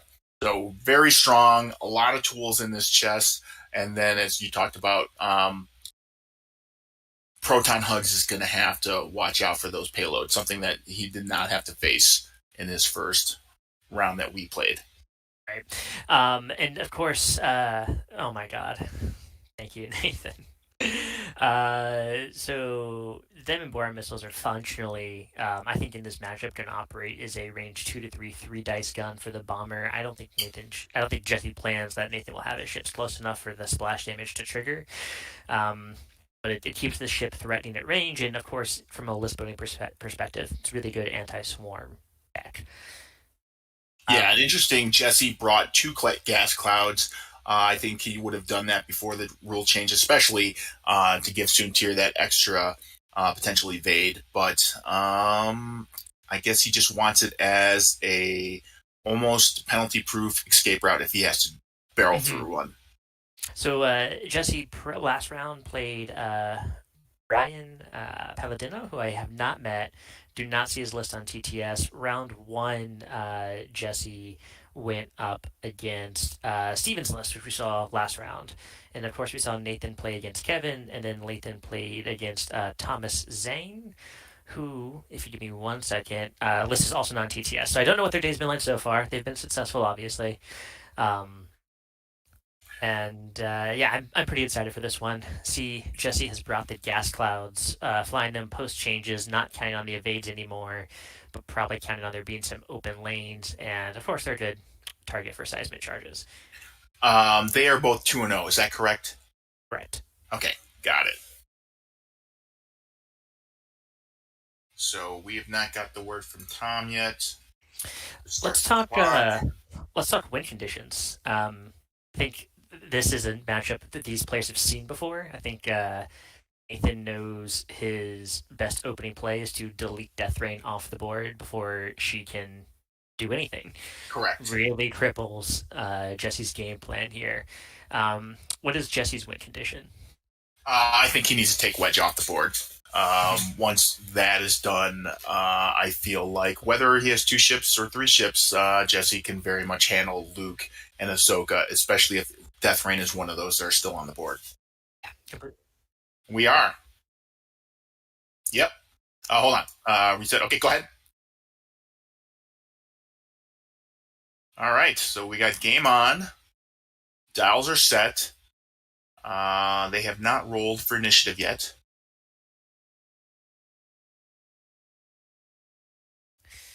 They have not. Now Road's gonna be impactful here, right? Jesse's flying Soontir Fel, who really, really needs to move second. The no bid rules give him access to the shield upgrade he typically wouldn't have. Jesse classic non-COVID safe handshake. Okay, we're all vaxxed and waxed and ready to go to PAX here. Okay, Death Rain opens up with a systems phase barrel roll. And then he will go ahead and clear that stress right off the bat. Mm-hmm. Did we figure out who player 1 is? No, I don't see the challenge coin on the board. So it must be Jesse. Yeah, so Jesse because he's moving. So my laziness pays off. I don't know if I saw them roll for it, but they definitely will because they'll have to for overlap. What they may have done is rolled for the gas placement, the cloud placement, and then just kept that for the first round. Yeah. Mm-hmm. Yeah, while Road allows Jesse to build up Soontir and get some stuff that he normally wouldn't have in a bid world, yeah, he really does not want to move first at all. Definitely not. Because, I mean, green dice are not favorable. You one blink at it and Soontir is hosed, especially facing down some protons. We see the X-Wings and Soontir set up kitty corner from each other, so we'll probably see Soontir feel liberated to do a 5 straight.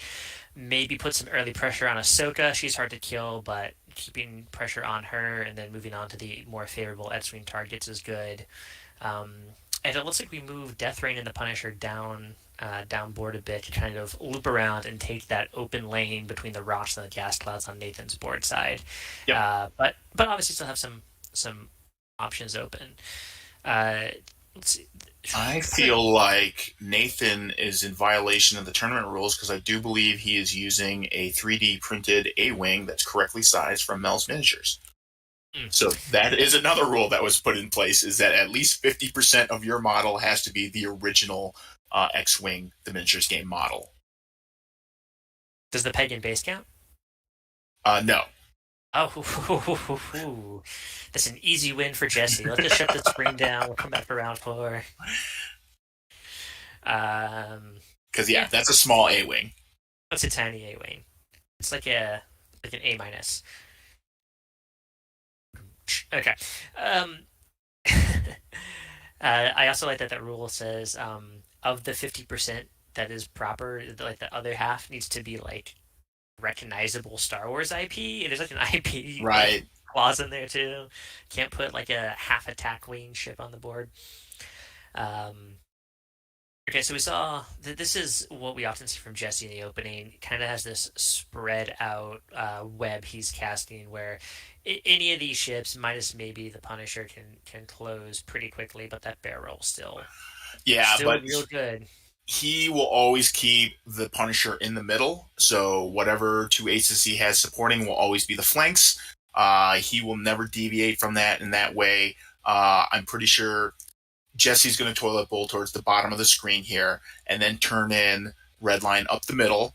That way she can go either way, but then really spread out the aces and keep it as nebulous as possible for Nathan to decide which way Jesse's going to commit to. Mm-hmm. So we just saw Nathan win first player here. Also, Okay. how did Death Rain do that barrel? Um, Death Rain. Let's take a look at his cards. Her How's this cards. happening?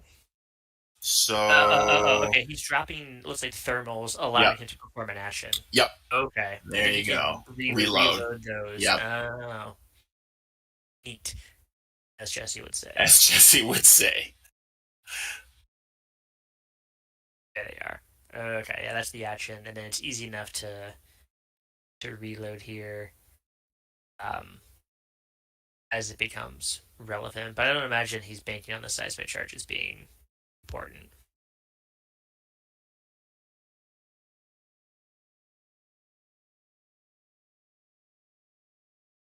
All right, so this round we see Ahsoka sticking much closer to the X-wings. Maybe a more conservative approach, avoiding getting hunted by Soontir in the back. I don't, Nathan always keeps his options open as long as possible, so he's definitely not going for Duchess here, but starting to breathe in on Duchess. Jesse will have to keep up with her, making sure we're moving well. It occurs to me, Ken, can you drop a device off the board? Good question. I'm gonna say yes. Would be my Okay. guess. As long as some portion remains on the board, I would think that's legal. But I don't know. Good question. See, he dropped a device onto his player card to do that initial barrel roll, and I'm sure he's checked this, but I hadn't thought about just I don't think there's any other situation where you'd want to drop a device off the board. Right. Sneaky, sneaky though.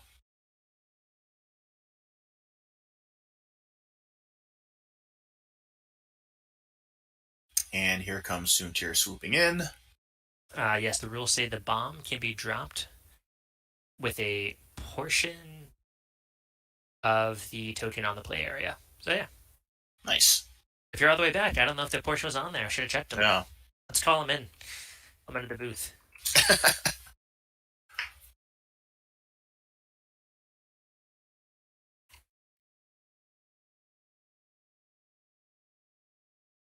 Oh, what's interesting is you ignore portions of the token that are outside the play area too, so you can't measure from a corner of a bomb that's Right. off the board. I don't know when you'd want to, but neat. It'll be interesting because I feel like Jesse has redline a bit more in towards the middle than he would want. So it'd be interesting to see if he does another system phase barrel roll out to gain back some space and come in the middle. Yeah, you have to drop. I think you have to drop thermals to do it, because I think you get 2 with seismic or 3. Yeah, I think you get 2. I think so as well. So yeah, good for scooting that medium base ship along early. Definitely an interesting use of seismics, especially in you're not risking dropping thermals on Duchess or anything by doing that. The way Nathan has his ship spread out at this 45 angle upboard is pretty classic in terms of his approach. It gives him a lot of options to keep open. I think our wings are so closed, keeping the boosts enabled, keeping you're opening with the torpedo salvo anyway, so you won't get those primaries. So it looks like Nathan won initiative again. So there, yep. So Jesse is definitely doing that system phase barrel roll to gain that space. Well, it looks like another seismic, so maybe there are 3. Or he might have even reloaded on that first. So round. he did. Yeah, he did reload both rounds. Yeah. So he's not losing anything there, and it doesn't matter to Duchess. So that's why he's just pulling it off. And removes the stress. And so, yep, there's the disarm because he reloaded. Here comes Ahsoka, who does have to play more of a role this game. Mm-hmm. Absolutely. Oh, swinging in. And then we'll probably see a boost. So I mean, just math wise, Death Rain's got 9 hull. You can't count on crits for extra damage really. So Ahsoka needs to kind of be in this initial engagement or two to try and complete the alpha strike on Death Rain. Yeah.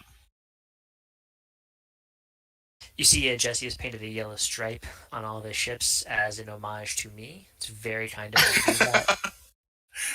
I Uh, thought, yeah, he, I he, thought he had he like a abandoned purple. purple. Yeah, he Uh, abandoned uh, it. Are you losing the stream a little bit? I Or is that am a little bit, so okay? I'm refreshing to see where we're at. All right, you're back. So, I think yeah, Nathan getting a little aggressive and bringing both those T65s in. He's kind of now at a juncture with Wedge. Um, if he's gonna go left or right with that rock right there. Yeah, that might have been a little closer to that middle round than Nathan originally thought. So he's taking some time to really think it over now, especially since Death Rain could Yeah, I barrel think roll either and then way. and be out of the engagement, and then he could have to face down Duchess from the wrong direction. So player order will matter here. Conservative movements will happen here. Will Yeah, I matter here rather. wonder if you'll see Ahsoka AP5 feed Wedge a barrel roll. Oh, now he's committing. There we go.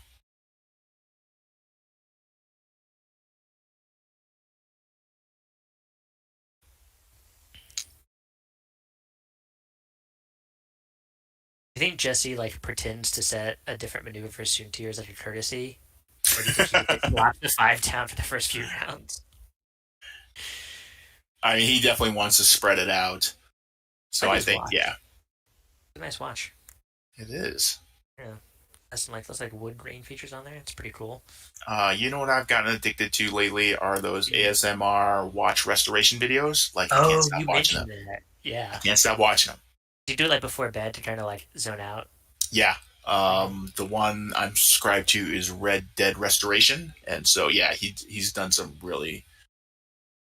Oh, that's the one where he puts like the janked up parts and like the vinegar to like dissolve the rust and everything too, right? Yeah, like he does Yeah. the full thing. Like he did like one of the first 100 Rolex watches is what I watched last night, and it's like I can't stop watching them. That's super cool. Pretty cool stuff.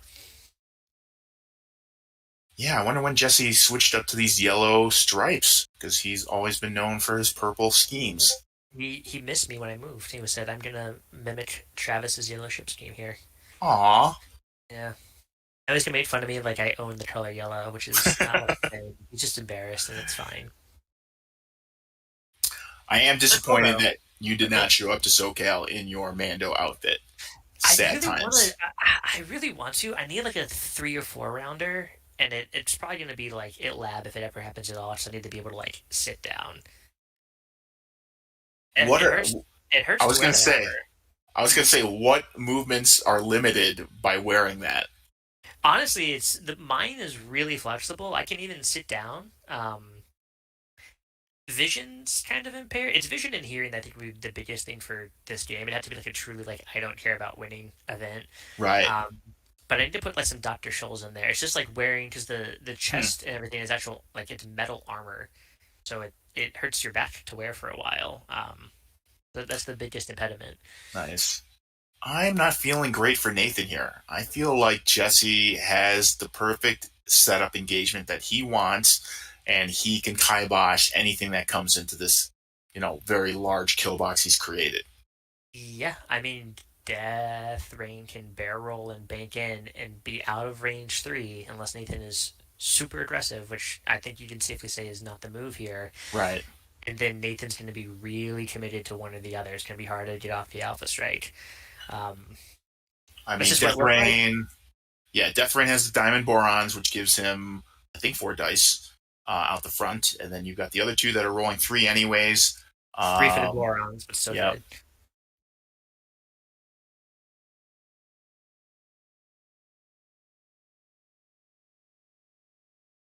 yeah, I'm kind of at a loss what Nathan is going to do here because I feel like even when forwards with either of those T65s, one of them is going to get jumped on. Mm. His two hearts fit. Looks like There we Jesse got through go. there. Yeah, look, Jesse. Yep. Unless they.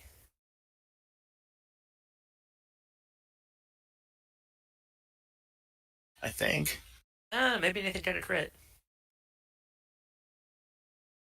Maybe not. Oh, Death Rain focused. Okay, so he wants violence. Here we go. And yep, he's just going up. Passive senses, I imagine. Mm-hmm. There it is. And that is Wedge on Jesse's side because I saw Focus token up there earlier. Gotcha. Oh, here we go. I mean, Luke can shoot a So that's torpedo yeah. through the asteroid. That's fine. If that is in fact the plan. Okay. So yeah. Okay, we're gonna do Ahsoka next. Who I think we're gonna see pass in action to Wedge. If range 2 is there, which it probably is. So that actually is Luke out there. Oh, yeah. Um, yeah, I think you're going to see the one forward Airlon from Duchess, and then she's just going to two bank right in. No, No, that is Wedge. Luke is close to that's Luke close to Duchess. right. So That's Wedge, what I meant. Yeah, so that's what I meant. yeah. Okay. Yeah, this is exactly what Jesse wanted. So Predator active on that range one shot into Luke. It's gonna not hurt, especially because Luke is probably gonna want to spend a 1 to 2 force. He'll get one back, but if he spends 2 force, on his torpedo, it'll be tough. Ooh, does he have arc? That's close. oh, And I'm gonna have to call a judge. Looked like he was That is super close. Yep. Yeah, the movement was a little shaky too. I think if he was square, he would definitely have the back corner, but it's hard to say. I mean, I guess it's a hard one. Comes soon tier. No. All right. All right. We're gonna boost. Yep. Shoot. Ahsoka? Question mark. I think Wedge. It's got to go into Wedge. That's the bigger target. Yeah, I think it's tempting because Ahsoka's out there. No one force, no evade, no focus. Yeah, but that Wedge ability really It hurts. do not want. Yeah, do not want. Yep. So it looks like Ahsoka also has her lock, so she's gonna probably throw out concussion missiles last to try and finish this off. Yeah. Ooh.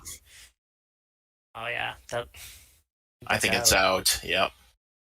Yeah, Feels bad. That hurts. That hurts his game plan here.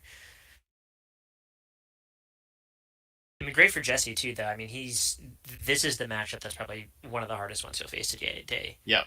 You know, on paper. So here we go. Right. Range 1 from Soontir. Not much, just 2. Okay. Wedge spins the focus, which he didn't need for offense. So 1 to Wedge. That is okay with Nathan. All right, torpedo now. Yeah.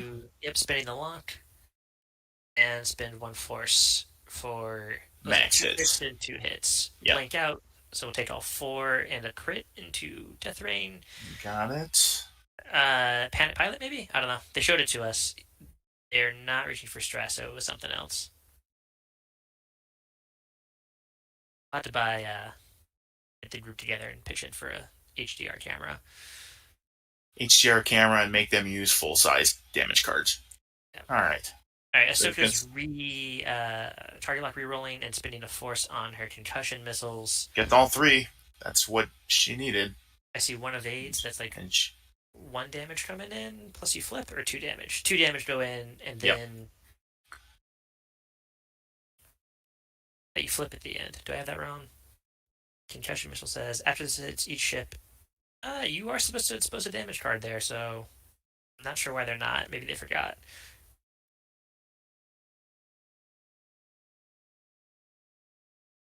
Well, we're not there, so can't do anything about it. Yep. So it's gonna be either range 3 to Ahsoka through rock. Maybe he has a wedge. I can't quite tell. I don't think so. And then range 2 to Luke.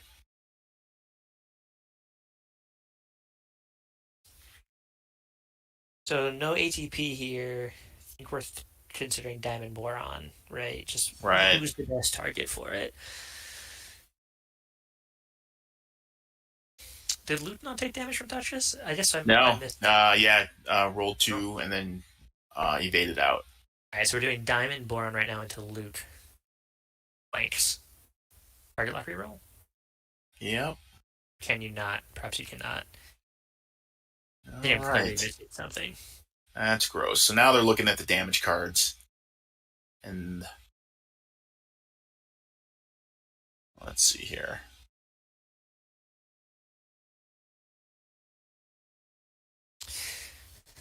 So okay, I think Jesse just didn't want to spin the lock because he's hoping for an ATP next turn. Right. Right. Right. So not the greatest round for Jesse. Yeah, Death Rain being at 3 hull already is not great. Yeah, Death Rain. Wait. Yeah, it was a quick melt rather. Yeah, I don't know. I think I might have want to spin the lock there. I'm not sure Death Rain's going to survive more fire. Wedge will probably have a shot on Death Rain next turn, and it's fairly easy for Death Rain to get the lock, but Yeah, and Wedge only taking 1 damage was not great. yeah. Honestly, I think Nathan might have lucked out a little bit just in terms of the way the dice went. Being Absolutely, able to absolutely. outstrike.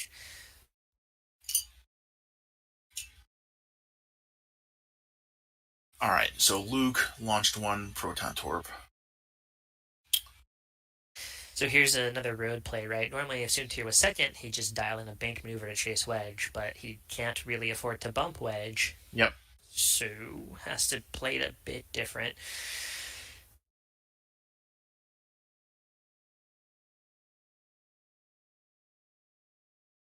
So yeah, Nathan with 34 points already on the board, which was probably unexpected for Jesse. For sure. Um, I think Death Rain's probably gonna drop ammunition here to kind of get that extra, get that yeah, action. I think even if Luke Talon rolls, he'd be completely fine. But getting the extra action's gonna help. Kind of open up the dial a bit. Wedge just might delete Death Rain. There's not a ton you can really do about that, unless you force a bump with like some barrel turn shenanigans. Yeah. And that's just in a great spot.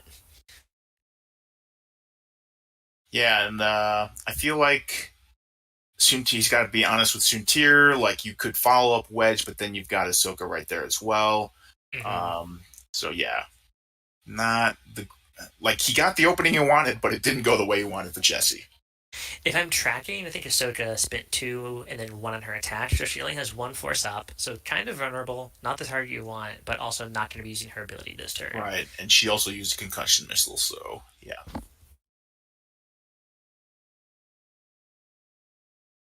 To great effect, mind you, but yes. Yeah. Man, that patience upgrade though, if he doesn't need the shot this turn, and get her back online really quickly, it's a good upgrade on her. Yeah, I think most people tend to go for the instinctive aim force upgrade, but patience is also great on Ahsoka. I threw both on her at SoCal, and I mean only like small sample size. I didn't use it at all because I felt like she always had to be shooting. But I don't have a list with mega munitions on it, so yeah. In my list, she probably did always have to be shooting. I love the instinctive aim pro torp on her. I think it makes her a huge threat. But concussion missiles for 1 more point seems good. I will have to reconsider that in what I build out. So looks like Jesse is player 1. Yep. He quote unquote won the role. But he lost at life. He lost the Star Wars. Okay. We're dropping thermals. And he's just sloppy. And if I were Jesse, I'd actually drop one of them because, okay, yeah, here we go. He's just splaying them out. Okay, he's actually dropping them. Can you drop them off? Oh, okay. Oh, sorry. For some reason, it looked like he had it sideways for some reason. Yeah. Boom. So he's dropping both. He's actually putting them in as they should. Oh, boost forward. Or you do a sneaky flip around. I love it. See a 4K or a stop, but probably a 4K. I see a 4K, yeah.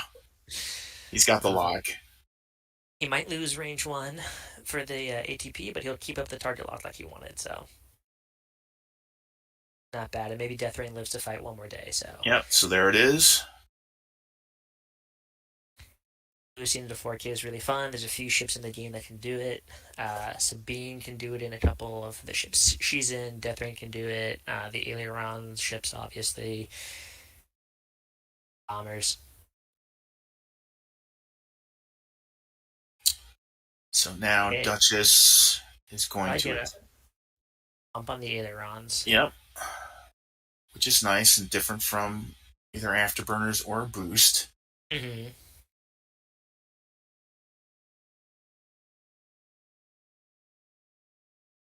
Then the maneuver. You're going to have to mark. Yeah. Can't tell if the template flipped the rock or not. Looks like no.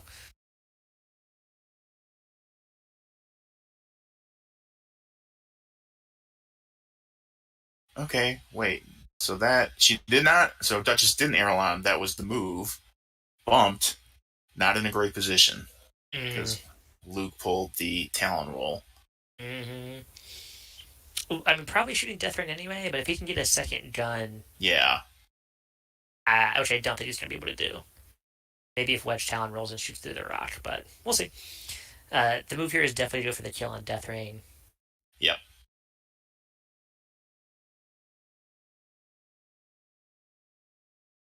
Duchess's her ship ability is the one that you don't have to ailerons. Right. Okay. And yeah, here's Road coming into play. So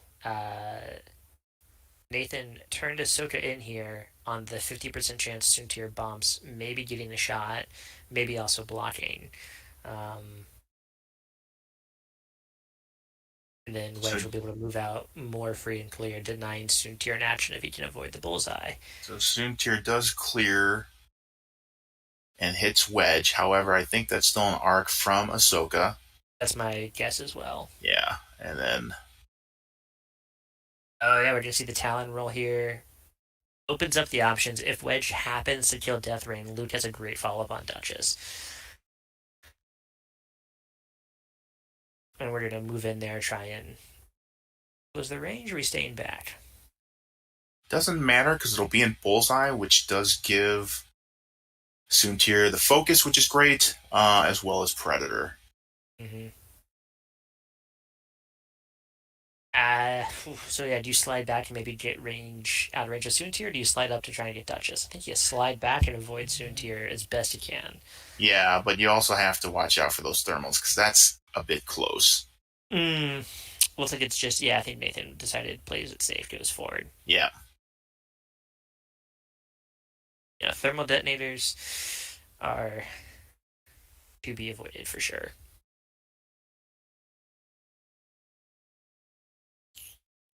Alright, let's see here. Looks like we're not checking for bombs, just assuming they're... Oh, no, we're doing bombs first. Here we go. Yep, they're just remembering. Mm-hmm. And just enough. Yep, I think he would have been in had he gone back.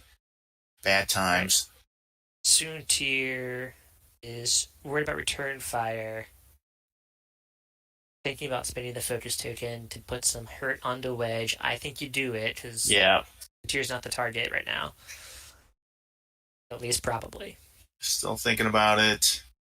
Got Predator as well. Yeah, he's going to use Predator. And he's going choosing violence. It's two to Wedge? Yep.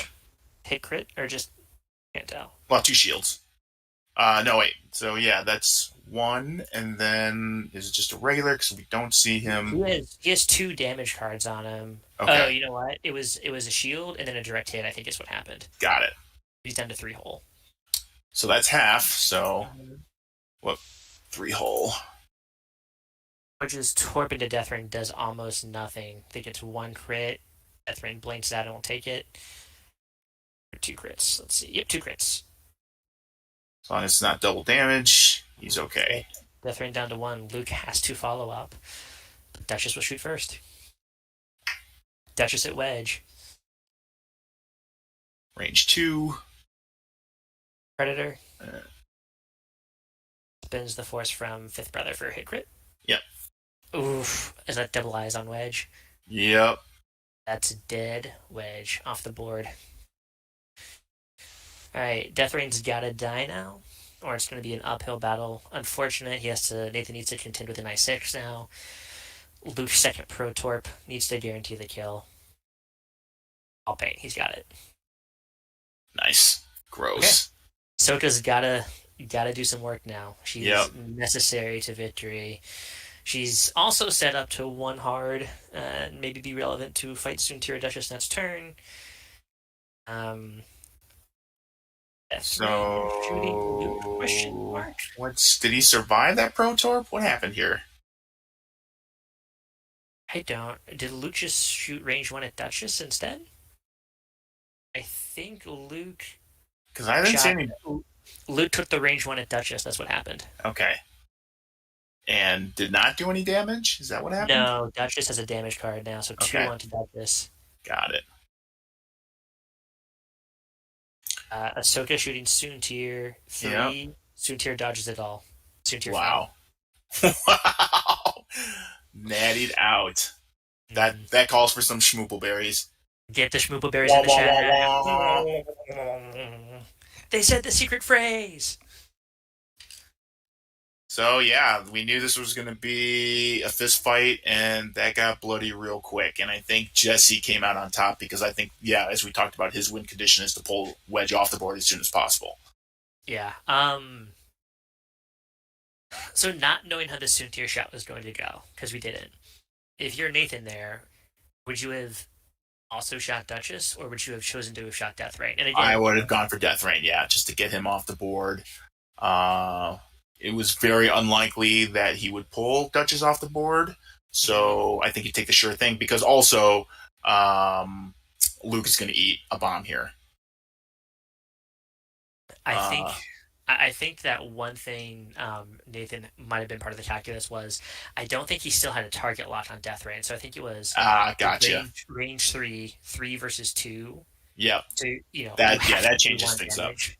Yeah, versus the 4 on Duchess. So don't think that's a bad play. I might have taken the risk of Death Rain just to take 3 less dice in the next engagement, but you can understand the calculus, right? Yeah. Yeah, it's definitely a tough call when you really need to get a ship off the board. In his favor, Nathan does have full health on both Ahsoka and Luke. They're actually not in bad positions other than the fact that Luke is going to eat a Prox Mine here, and he can finish up Death Rain and PS kill her, which would help a lot. And then Ahsoka can do Ahsoka things, concussion missiles. I'm thinking about that right now, what her best maneuver is. No instinctive aim, so concussion missiles are off if she does any turnaround. I think you one hard boost, try and catch Duchess. So I think if you slew, I don't think the one hard clears. Oh, because yeah, they're going to be there. No, totally right. And maybe potentially do a 3, but she's out of range to give Luke any help with her ability. Yeah, it's tough. I almost think that you do the too hard to clear Soontir and just set yourself up for the next turn to be more effective. And just really hope Luke can PS kill Death Rain and survive Soontir coming in. Yeah, Luke. I mean, it's strange. He's very defensive, and when he's working well, he's very hard to kill. But when he's not working well, he is just in an X-wing. So hard to say. This is unrelated. These system opens, like in the 80 styles laser damage decks, I don't like them, but seeing them like on a table, I actually like kind of a flex. Yeah, it's a flex. It's like here's my unique cool damage deck. I mean, at this point, there are just so many different official damage decks that have been out that it's kind of a flex to have something cool like that is different. For sure, yeah. I think which is what X-Wing is all about, is the swag. They have the system open one with the Rebels ones from the first SOS. Yeah, the blue ones are cool though. I haven't seen one in person before. Well, got the FO one as well from our Lost. Who is wearing black gloves? Who was that? Did you see that? I did. Dexter in the house. I don't know what's going on here. if it's pandemic precaution, I totally respect it. If it's Sure. just cold in there, it's kind of spooky. Yeah. First player is Jesse again. Okay. Think he's okay with that. System phase. We start with red line because of initiative.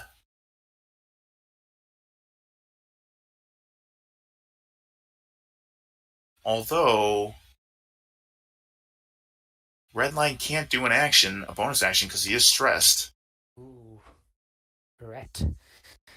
That's a big proximity, man. I need to open my box. I need to see if I have these bombs because they're very relevant now. I don't know You if I own must. them. They were in the core set, right? The conversions tickets. I had to have them. Yeah, that's Okay, big. so Luke can conceivably too hard. He might still hit the nub, but I think I actually Jesse will think be the able to one get that. bank will clear it. Oh yeah. But because the prox mine is not a direct contact, it's range one out from it, isn't it? I think the mines you have to run over. That's why they're so Okay. beefy. So yeah. So this is where being player two definitely helps Nathan, because Duchess will clear out of there. It's a huge help, really. Unless he bumped Duchess to guarantee the damage on Luke, but that's probably not worth it when you have a fragile And shield I feel like, protector. yeah, Luke is okay because he just wants to keep the arc on Death Rain and just Mm. finish her off, get those Oh, points we're on the board. boosting. Interesting. Woohoo! Let's see how this works out in the master That plan. works out very well. Although I think a Oh, one, I think we're trying to block Luke onto the mine. One bank is probably still going to be okay if he dialed it in. I feel like 1K clears it and then he can barrel roll in Oh, so to. that was the ailerons, and now we're Oh, slooping. okay. So he's like peacing out. Yeah, on sloop. Yep, That just is such a cool ship. All right, let's see if it it fits. really is. I don't. Wow. Oh, Wow. All right. oh no. So what do we do? Um, He's going to close because he wants the barrel. He wants the boost, I guess. I think he even knows he doesn't have arc and wants any option he's got. Yeah, true. He's a boost out of Predator. Okay. All right, so So the one bank one does cleared, like you clear. said. I don't think the barrel roll fits or stays in arc. So yeah, good move, good call, because he can just boost out and gain range. Should have cleared a stress token, though, right? Yeah, there we go. Take your action. What is that? Focus? Question mark? I don't know. Uh, Looks could like be. looks like an American Eagle symbol on my blurry Yeah. screen. So I don't know what it is.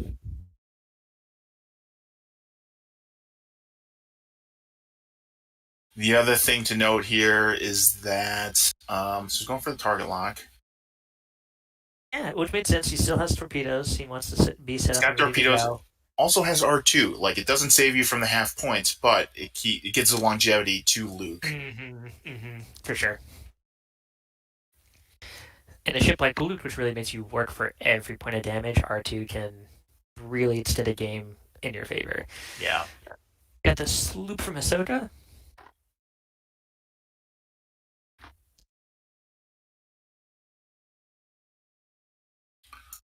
So we've got no more box. Soontir potentially too close Duchess. to boost. Yeah, definitely too close to boost.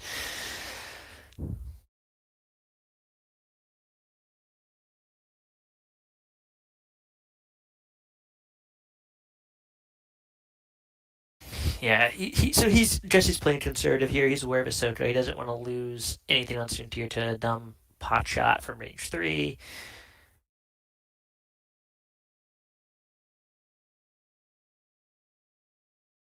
I can't see what he put down. Might have just been a focus token, maybe an evade. Yeah, what is that orange token that Did he put Nathan down? put Yeah, down I the have board? no idea what that is. I know he uses buy the same token tokens. Oh, is it a target lock from Jesse? That we didn't see before. Could be. All right, we blew up a gas cloud with the seismic, and now we're doing Duchess onto Luke. Looks like for 3. With his spin Brother, being one so taking force. one, yeah. So he's It's gonna one. take Yep. one shield. I think Nathan just indicated one with his middle finger, which I appreciate. Ahsoka pot shot. She used compassion, so nothing on the Soon tier. All right, that could have gone a lot worse for Nathan. Mm-hmm. He's not in a great position though. He doesn't, Luke being stressed again is definitely less than ideal.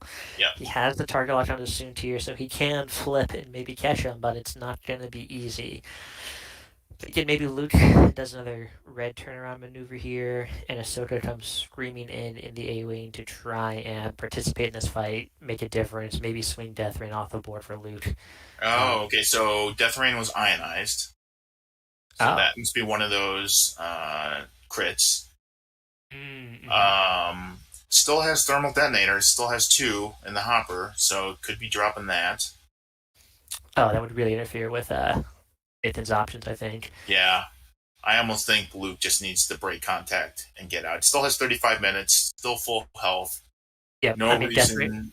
Death Rain's on Dutch door. Death Rain's Right. on Death's door, and I mean, Dutch just could die in a round. Yeah. Unlikely, but like, this is I'm pretty excited. Good matchup. Pretty close game so far. Slight advantage Jesse, but Nathan can and has crawled back from stuff like this before. So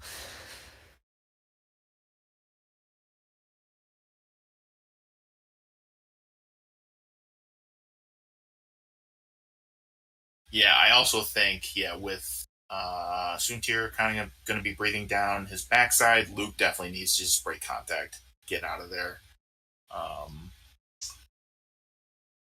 To his saving grace, Jesse is still player one, so Nathan has that advantage at least of making Dutch move first. But I feel like they are all going to have to clear out because I feel like. Or maybe he won't drop thermals with Redline. A Death Rain, I mean.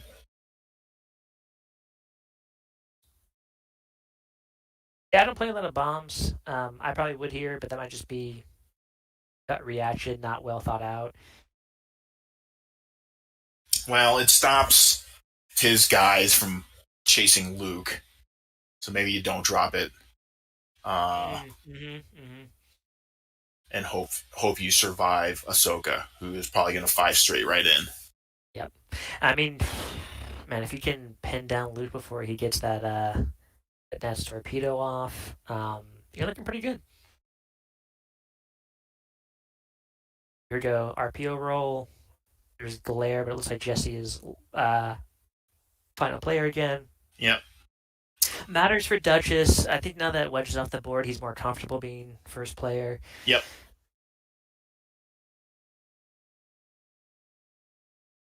So Ion maneuver. Ion maneuver, so he's not dropping bombs because he does not want to block his own guys in. Mm-hmm. And I assume he's just going to take the focus. There it is. Go away. So one of them was definitely disable power regulator, which got flipped over once he became ionized. He's revealed, and now he's thinking about ailerons. Yep. So I think he's trying to go for a block. Nope. So decided not to.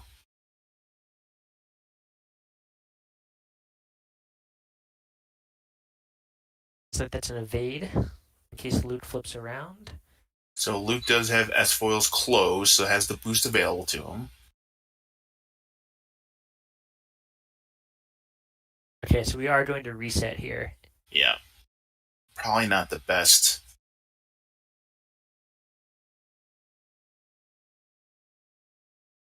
He could focus boost, but then he's not. That's starting here. What is that? Oh, that must be a target lock. It has to Yeah. be something.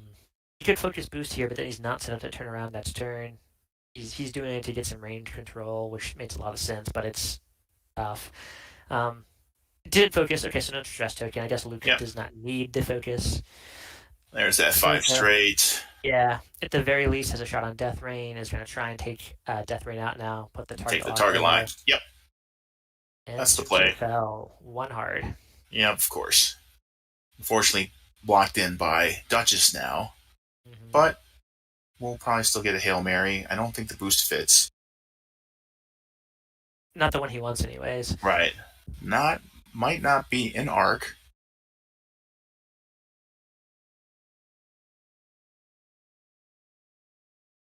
Does not want to be there because that is Ahsoka's target lock. No, it's not because It's yeah, Luke's. and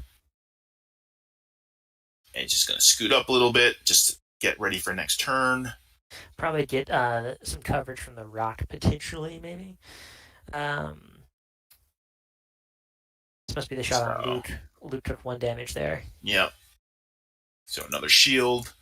All right, Ahsoka shooting Death Rain. This is a big shot. It is munitions. We are target lock reroll. Yeah, I think you're definitely gonna In spend. No, because it's only rolling one, so it doesn't matter. oh, And that's right. that's all he needs. All right, so that's one less concussion missile from Ahsoka. Death Rain. That's the last one.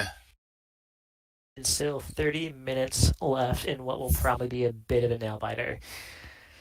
And I think Nathan barely takes the lead by taking Death Rain off. Mm-hmm. And actually, yeah, is it in a great position with Ahsoka. Oh yeah, I mean, a nice little one hard. Keep that dial open. So, Okay. yeah, the question here for Jesse is, does Luke run?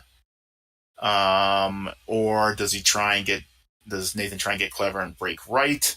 Therefore, you've got to split up your two aces there while having Ahsoka coming up from behind. Yeah, it's tough. I mean, he's looking for an opportunity to turn around on Soontir. He just needs to wait for the right one, and he can't wait too long. Because if he takes too much damage, Luke's not going to live long enough to fire that torpedo he really desperately wants So, to. do I have it correct in that Luke is down both shields? That's what I'm tracking. Okay. So, at this point, you've got 30 minutes left. Do you run with Luke? Like maybe keep those S foils closed? Dial in the 3 bank left boost while also taking the disarm to pop R2 to get a shield back, even though you've already lost the points. Man, this turn with 30 minutes left, yeah, that. I don't know if that's what I ultimately choose, but that is a great option to have. It's going to be difficult to get shots on Ahsoka this turn. Maybe with Duchess, Soontir could, but it might not be the best one possible. And if Luke can come in this fight with a little bit more health, it might make a difference in the long run. Yeah. I think the window to use R2 is closing here because Luke is going to have to watch the timer and make up some damage here pretty quickly. Because I don't think you just can't rely on a 1 point lead with these two powerhouse ships. Yeah.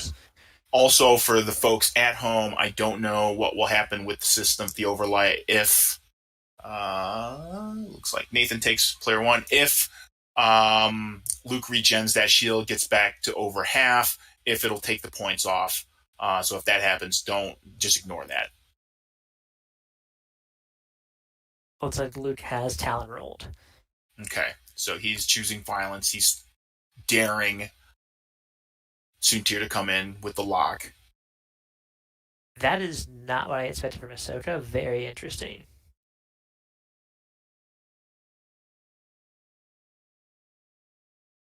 Might have been playing it safe. Might have thought the 2 bank would have clipped the rock, which he didn't want to do. The one hard would have been fine, but I thought the 1 hard would put him definitely on the rock, but that's just me. Yeah, just setting it up, putting on the lock on Duchess. And then, yeah, just going to dial in the 1 hard next turn. Or maybe 2 hard, depending where. So I think that's the aileron. Maybe we're going to see it. Long maneuver. Yeah, because it doesn't have. Tier. Yeah, it does not have a 1 forward, so that's definitely the aileron. So Nathan will get to fire first, which means he can use his force and know he's going to get some back for defense. Yep.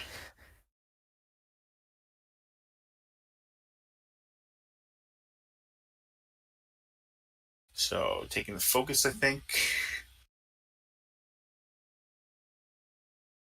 Oh yeah, here comes Soontir. Yep. Now that's kind of an awkward position because I think it would be very hard for him to get bullseye. I don't think he can get it. Yeah, I don't think so either. I think maybe he takes the evade here, knowing the torpedo's incoming. I mean, if he takes the evade, Luke has to do a direct hit in order to kill Soontir, Yeah.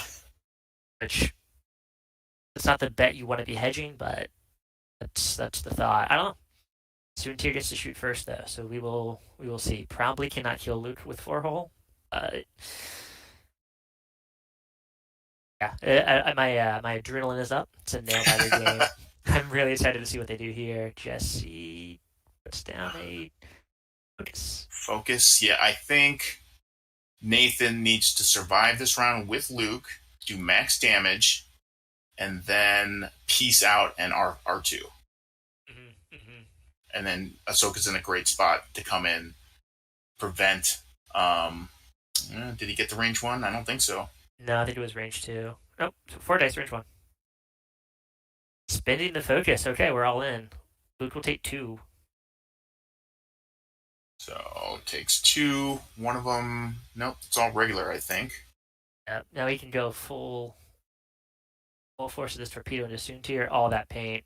Are those all eyeballs? No. It's gonna Oh, spend he's a okay. lot. Spent yep four Much better. penguin. Oh man. Oh no! I thought there's all eyeballs on Oh, Soontir. those are all eyeballs. Oh no. Nathan. One, two, wow. And it was a crit at the end there. Gross. Gross, gross, gross. Okay, if Duchess kills Luke, it is still an open game. I mean, it really is either way, but this is a big roll. Range two, it looks like. I see a lot of paint up there. I do. Luke And she's going Natties. to Oh, max. insulting. Oh, Insulting. so it takes one. It's a crit. It is not a direct hit. It is something else. That was a huge swing. Huge swing. Huge, huge, yeah. Luke lives on one hole. And if Luke were not here, way different story for Jesse. He can hunt Ahsoka. We have a lot of road interplay, and we still have the road interplay, but way harder game having Luke to deal with now as well as Ahsoka. Yeah, all Luke wants to do is get clear of Duchess and pop R2, and then Ahsoka basically wants to want too hard and then boost in. She's already got the lock on Duchess. Two outstanding players playing three ship strong munitions list they're both really familiar with. This is kind of what you expect, a real neck and neck close match. Um, And I think this game I is feel Road added, like I said, another layer of enjoyment, complexity. From a spectator standpoint, it absolutely has added more anticipation, stress. It's just like you don't know, and I am kind of enjoying it. And I was a big Road naysayer. Yeah, no, I mean, I was a naysayer. I played one game of it. I really liked it. And watching today, this match kind of showcases to me a lot of its merits. I think that if one of these players consistently was moving last, it'd still be a close match. It'd still be fun to It would watch. still But be, yeah. it'd be an easier game for one player. It'd just be a way easier game. They would absolutely have a concrete advantage the entire time. Right. And so, like, had this been, whether it's bid, regular RPO, had this been where Jesse was always player one, like you and I would be talking, this game is over. But because of Road, you don't know that. And it comes into play here because they're all I5.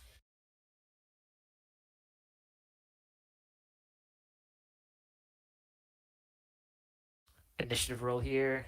Jesse takes first player. Okay. Not phenomenal, but maybe helpful this round because he can at least. I feel like Nathan wanted to get first player because that way he would guarantee that Luke would clear and be able to use R2.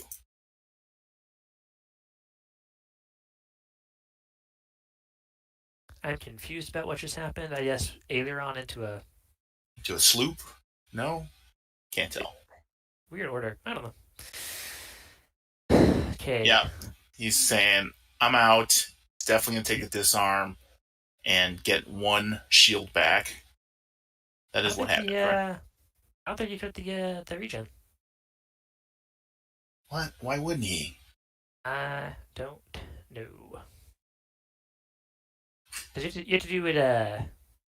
He's already missed the step to regen, unless he flipped it and I wasn't paying attention. But Um, no, let's see yeah, us he's both still got get down on loot. both shields down, so I don't know what's going on here. Oh, is it an action? Wait, am I forgetting how R2 works? Let's see. R2 Let's take a is look. after you reveal your dial, you can spend one. Yeah, just Oh, get maybe he didn't do want to it. spend the forward. No, wait, it's not a force thing. No, it's a charge. The charge. So I feel like that was just a missed opportunity. Yeah, I love this overlay. Super cool. It is neat. Or maybe he's just feeling that confident in Ahsoka. Is full health, doesn't have the target lock on Duchess already.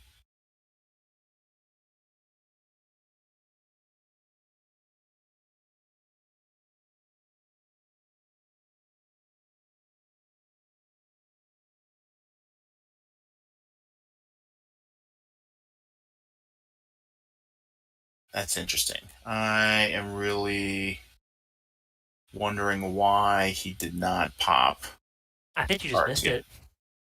It just blinks out. Oh, it's for one hit. Luke is fine. Yep. Skating that knife's edge, Nathan is.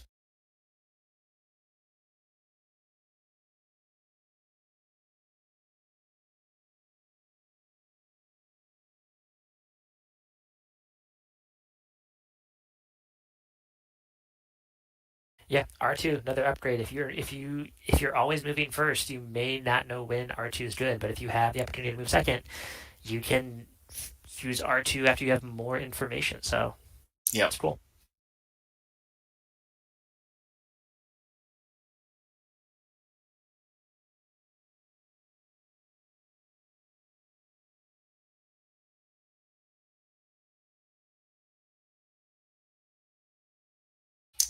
Going for initiative.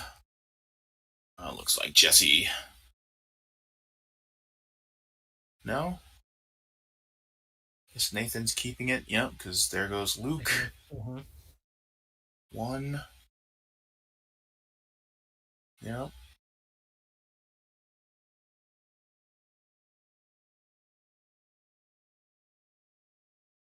So is he purposely just not using R2? Or is he just so focused I think he's on. focused on avoiding damage and fighting Duchess. So he just forgot it that last turn. Oh, that feels bad.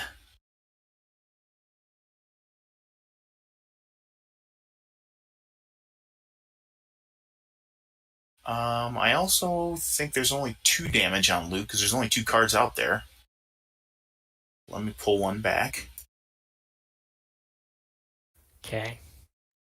Yeah, that seems right. All right, Luke or Ahsoka firing on Duchess. Yep. The concussions. I see a lot of paint up there. I can't tell what it is. He didn't bother doing anything, so at least 1. Mm-hmm. Let's see, he's pulling his one. Ooh, 2 on the Duchess. That's game. Dark Tail looks like Yep. did not get punished Wow. for the regen. Yeah, great game.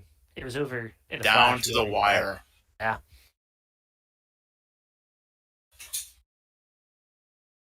Well played. That was an exciting game all throughout. Wow. Yeah, that's we saw 3 awesome games today in terms of just pure spectator enjoyment. I really enjoyed that one. We're doing a dummy roll here for Duchess on Luke. Luke now Just he's to out. see. Mm-hmm. Just to see Max disrespect.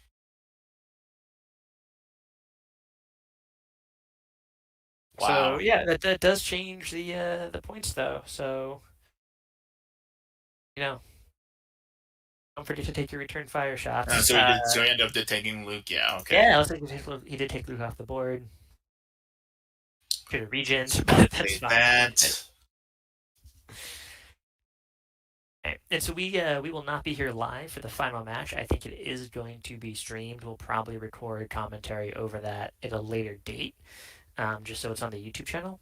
But yeah, that's probably after they clean up here. That'll probably be it for Ken and I for today. Yep. And what a one to end on. Just oof. Nail biter right to the end. So, yep. So we will be recording commentary for round 4 later. That'll be uploaded probably later next week. However, they will probably still stream it just with no commentary. So That'll for be Travis Nathan and myself, versus yeah, somebody on the final table. Yeah, guys, awesome. Thanks for coming. Great match. Ken, send us enjoyed off. it. Great. Thanks, guys.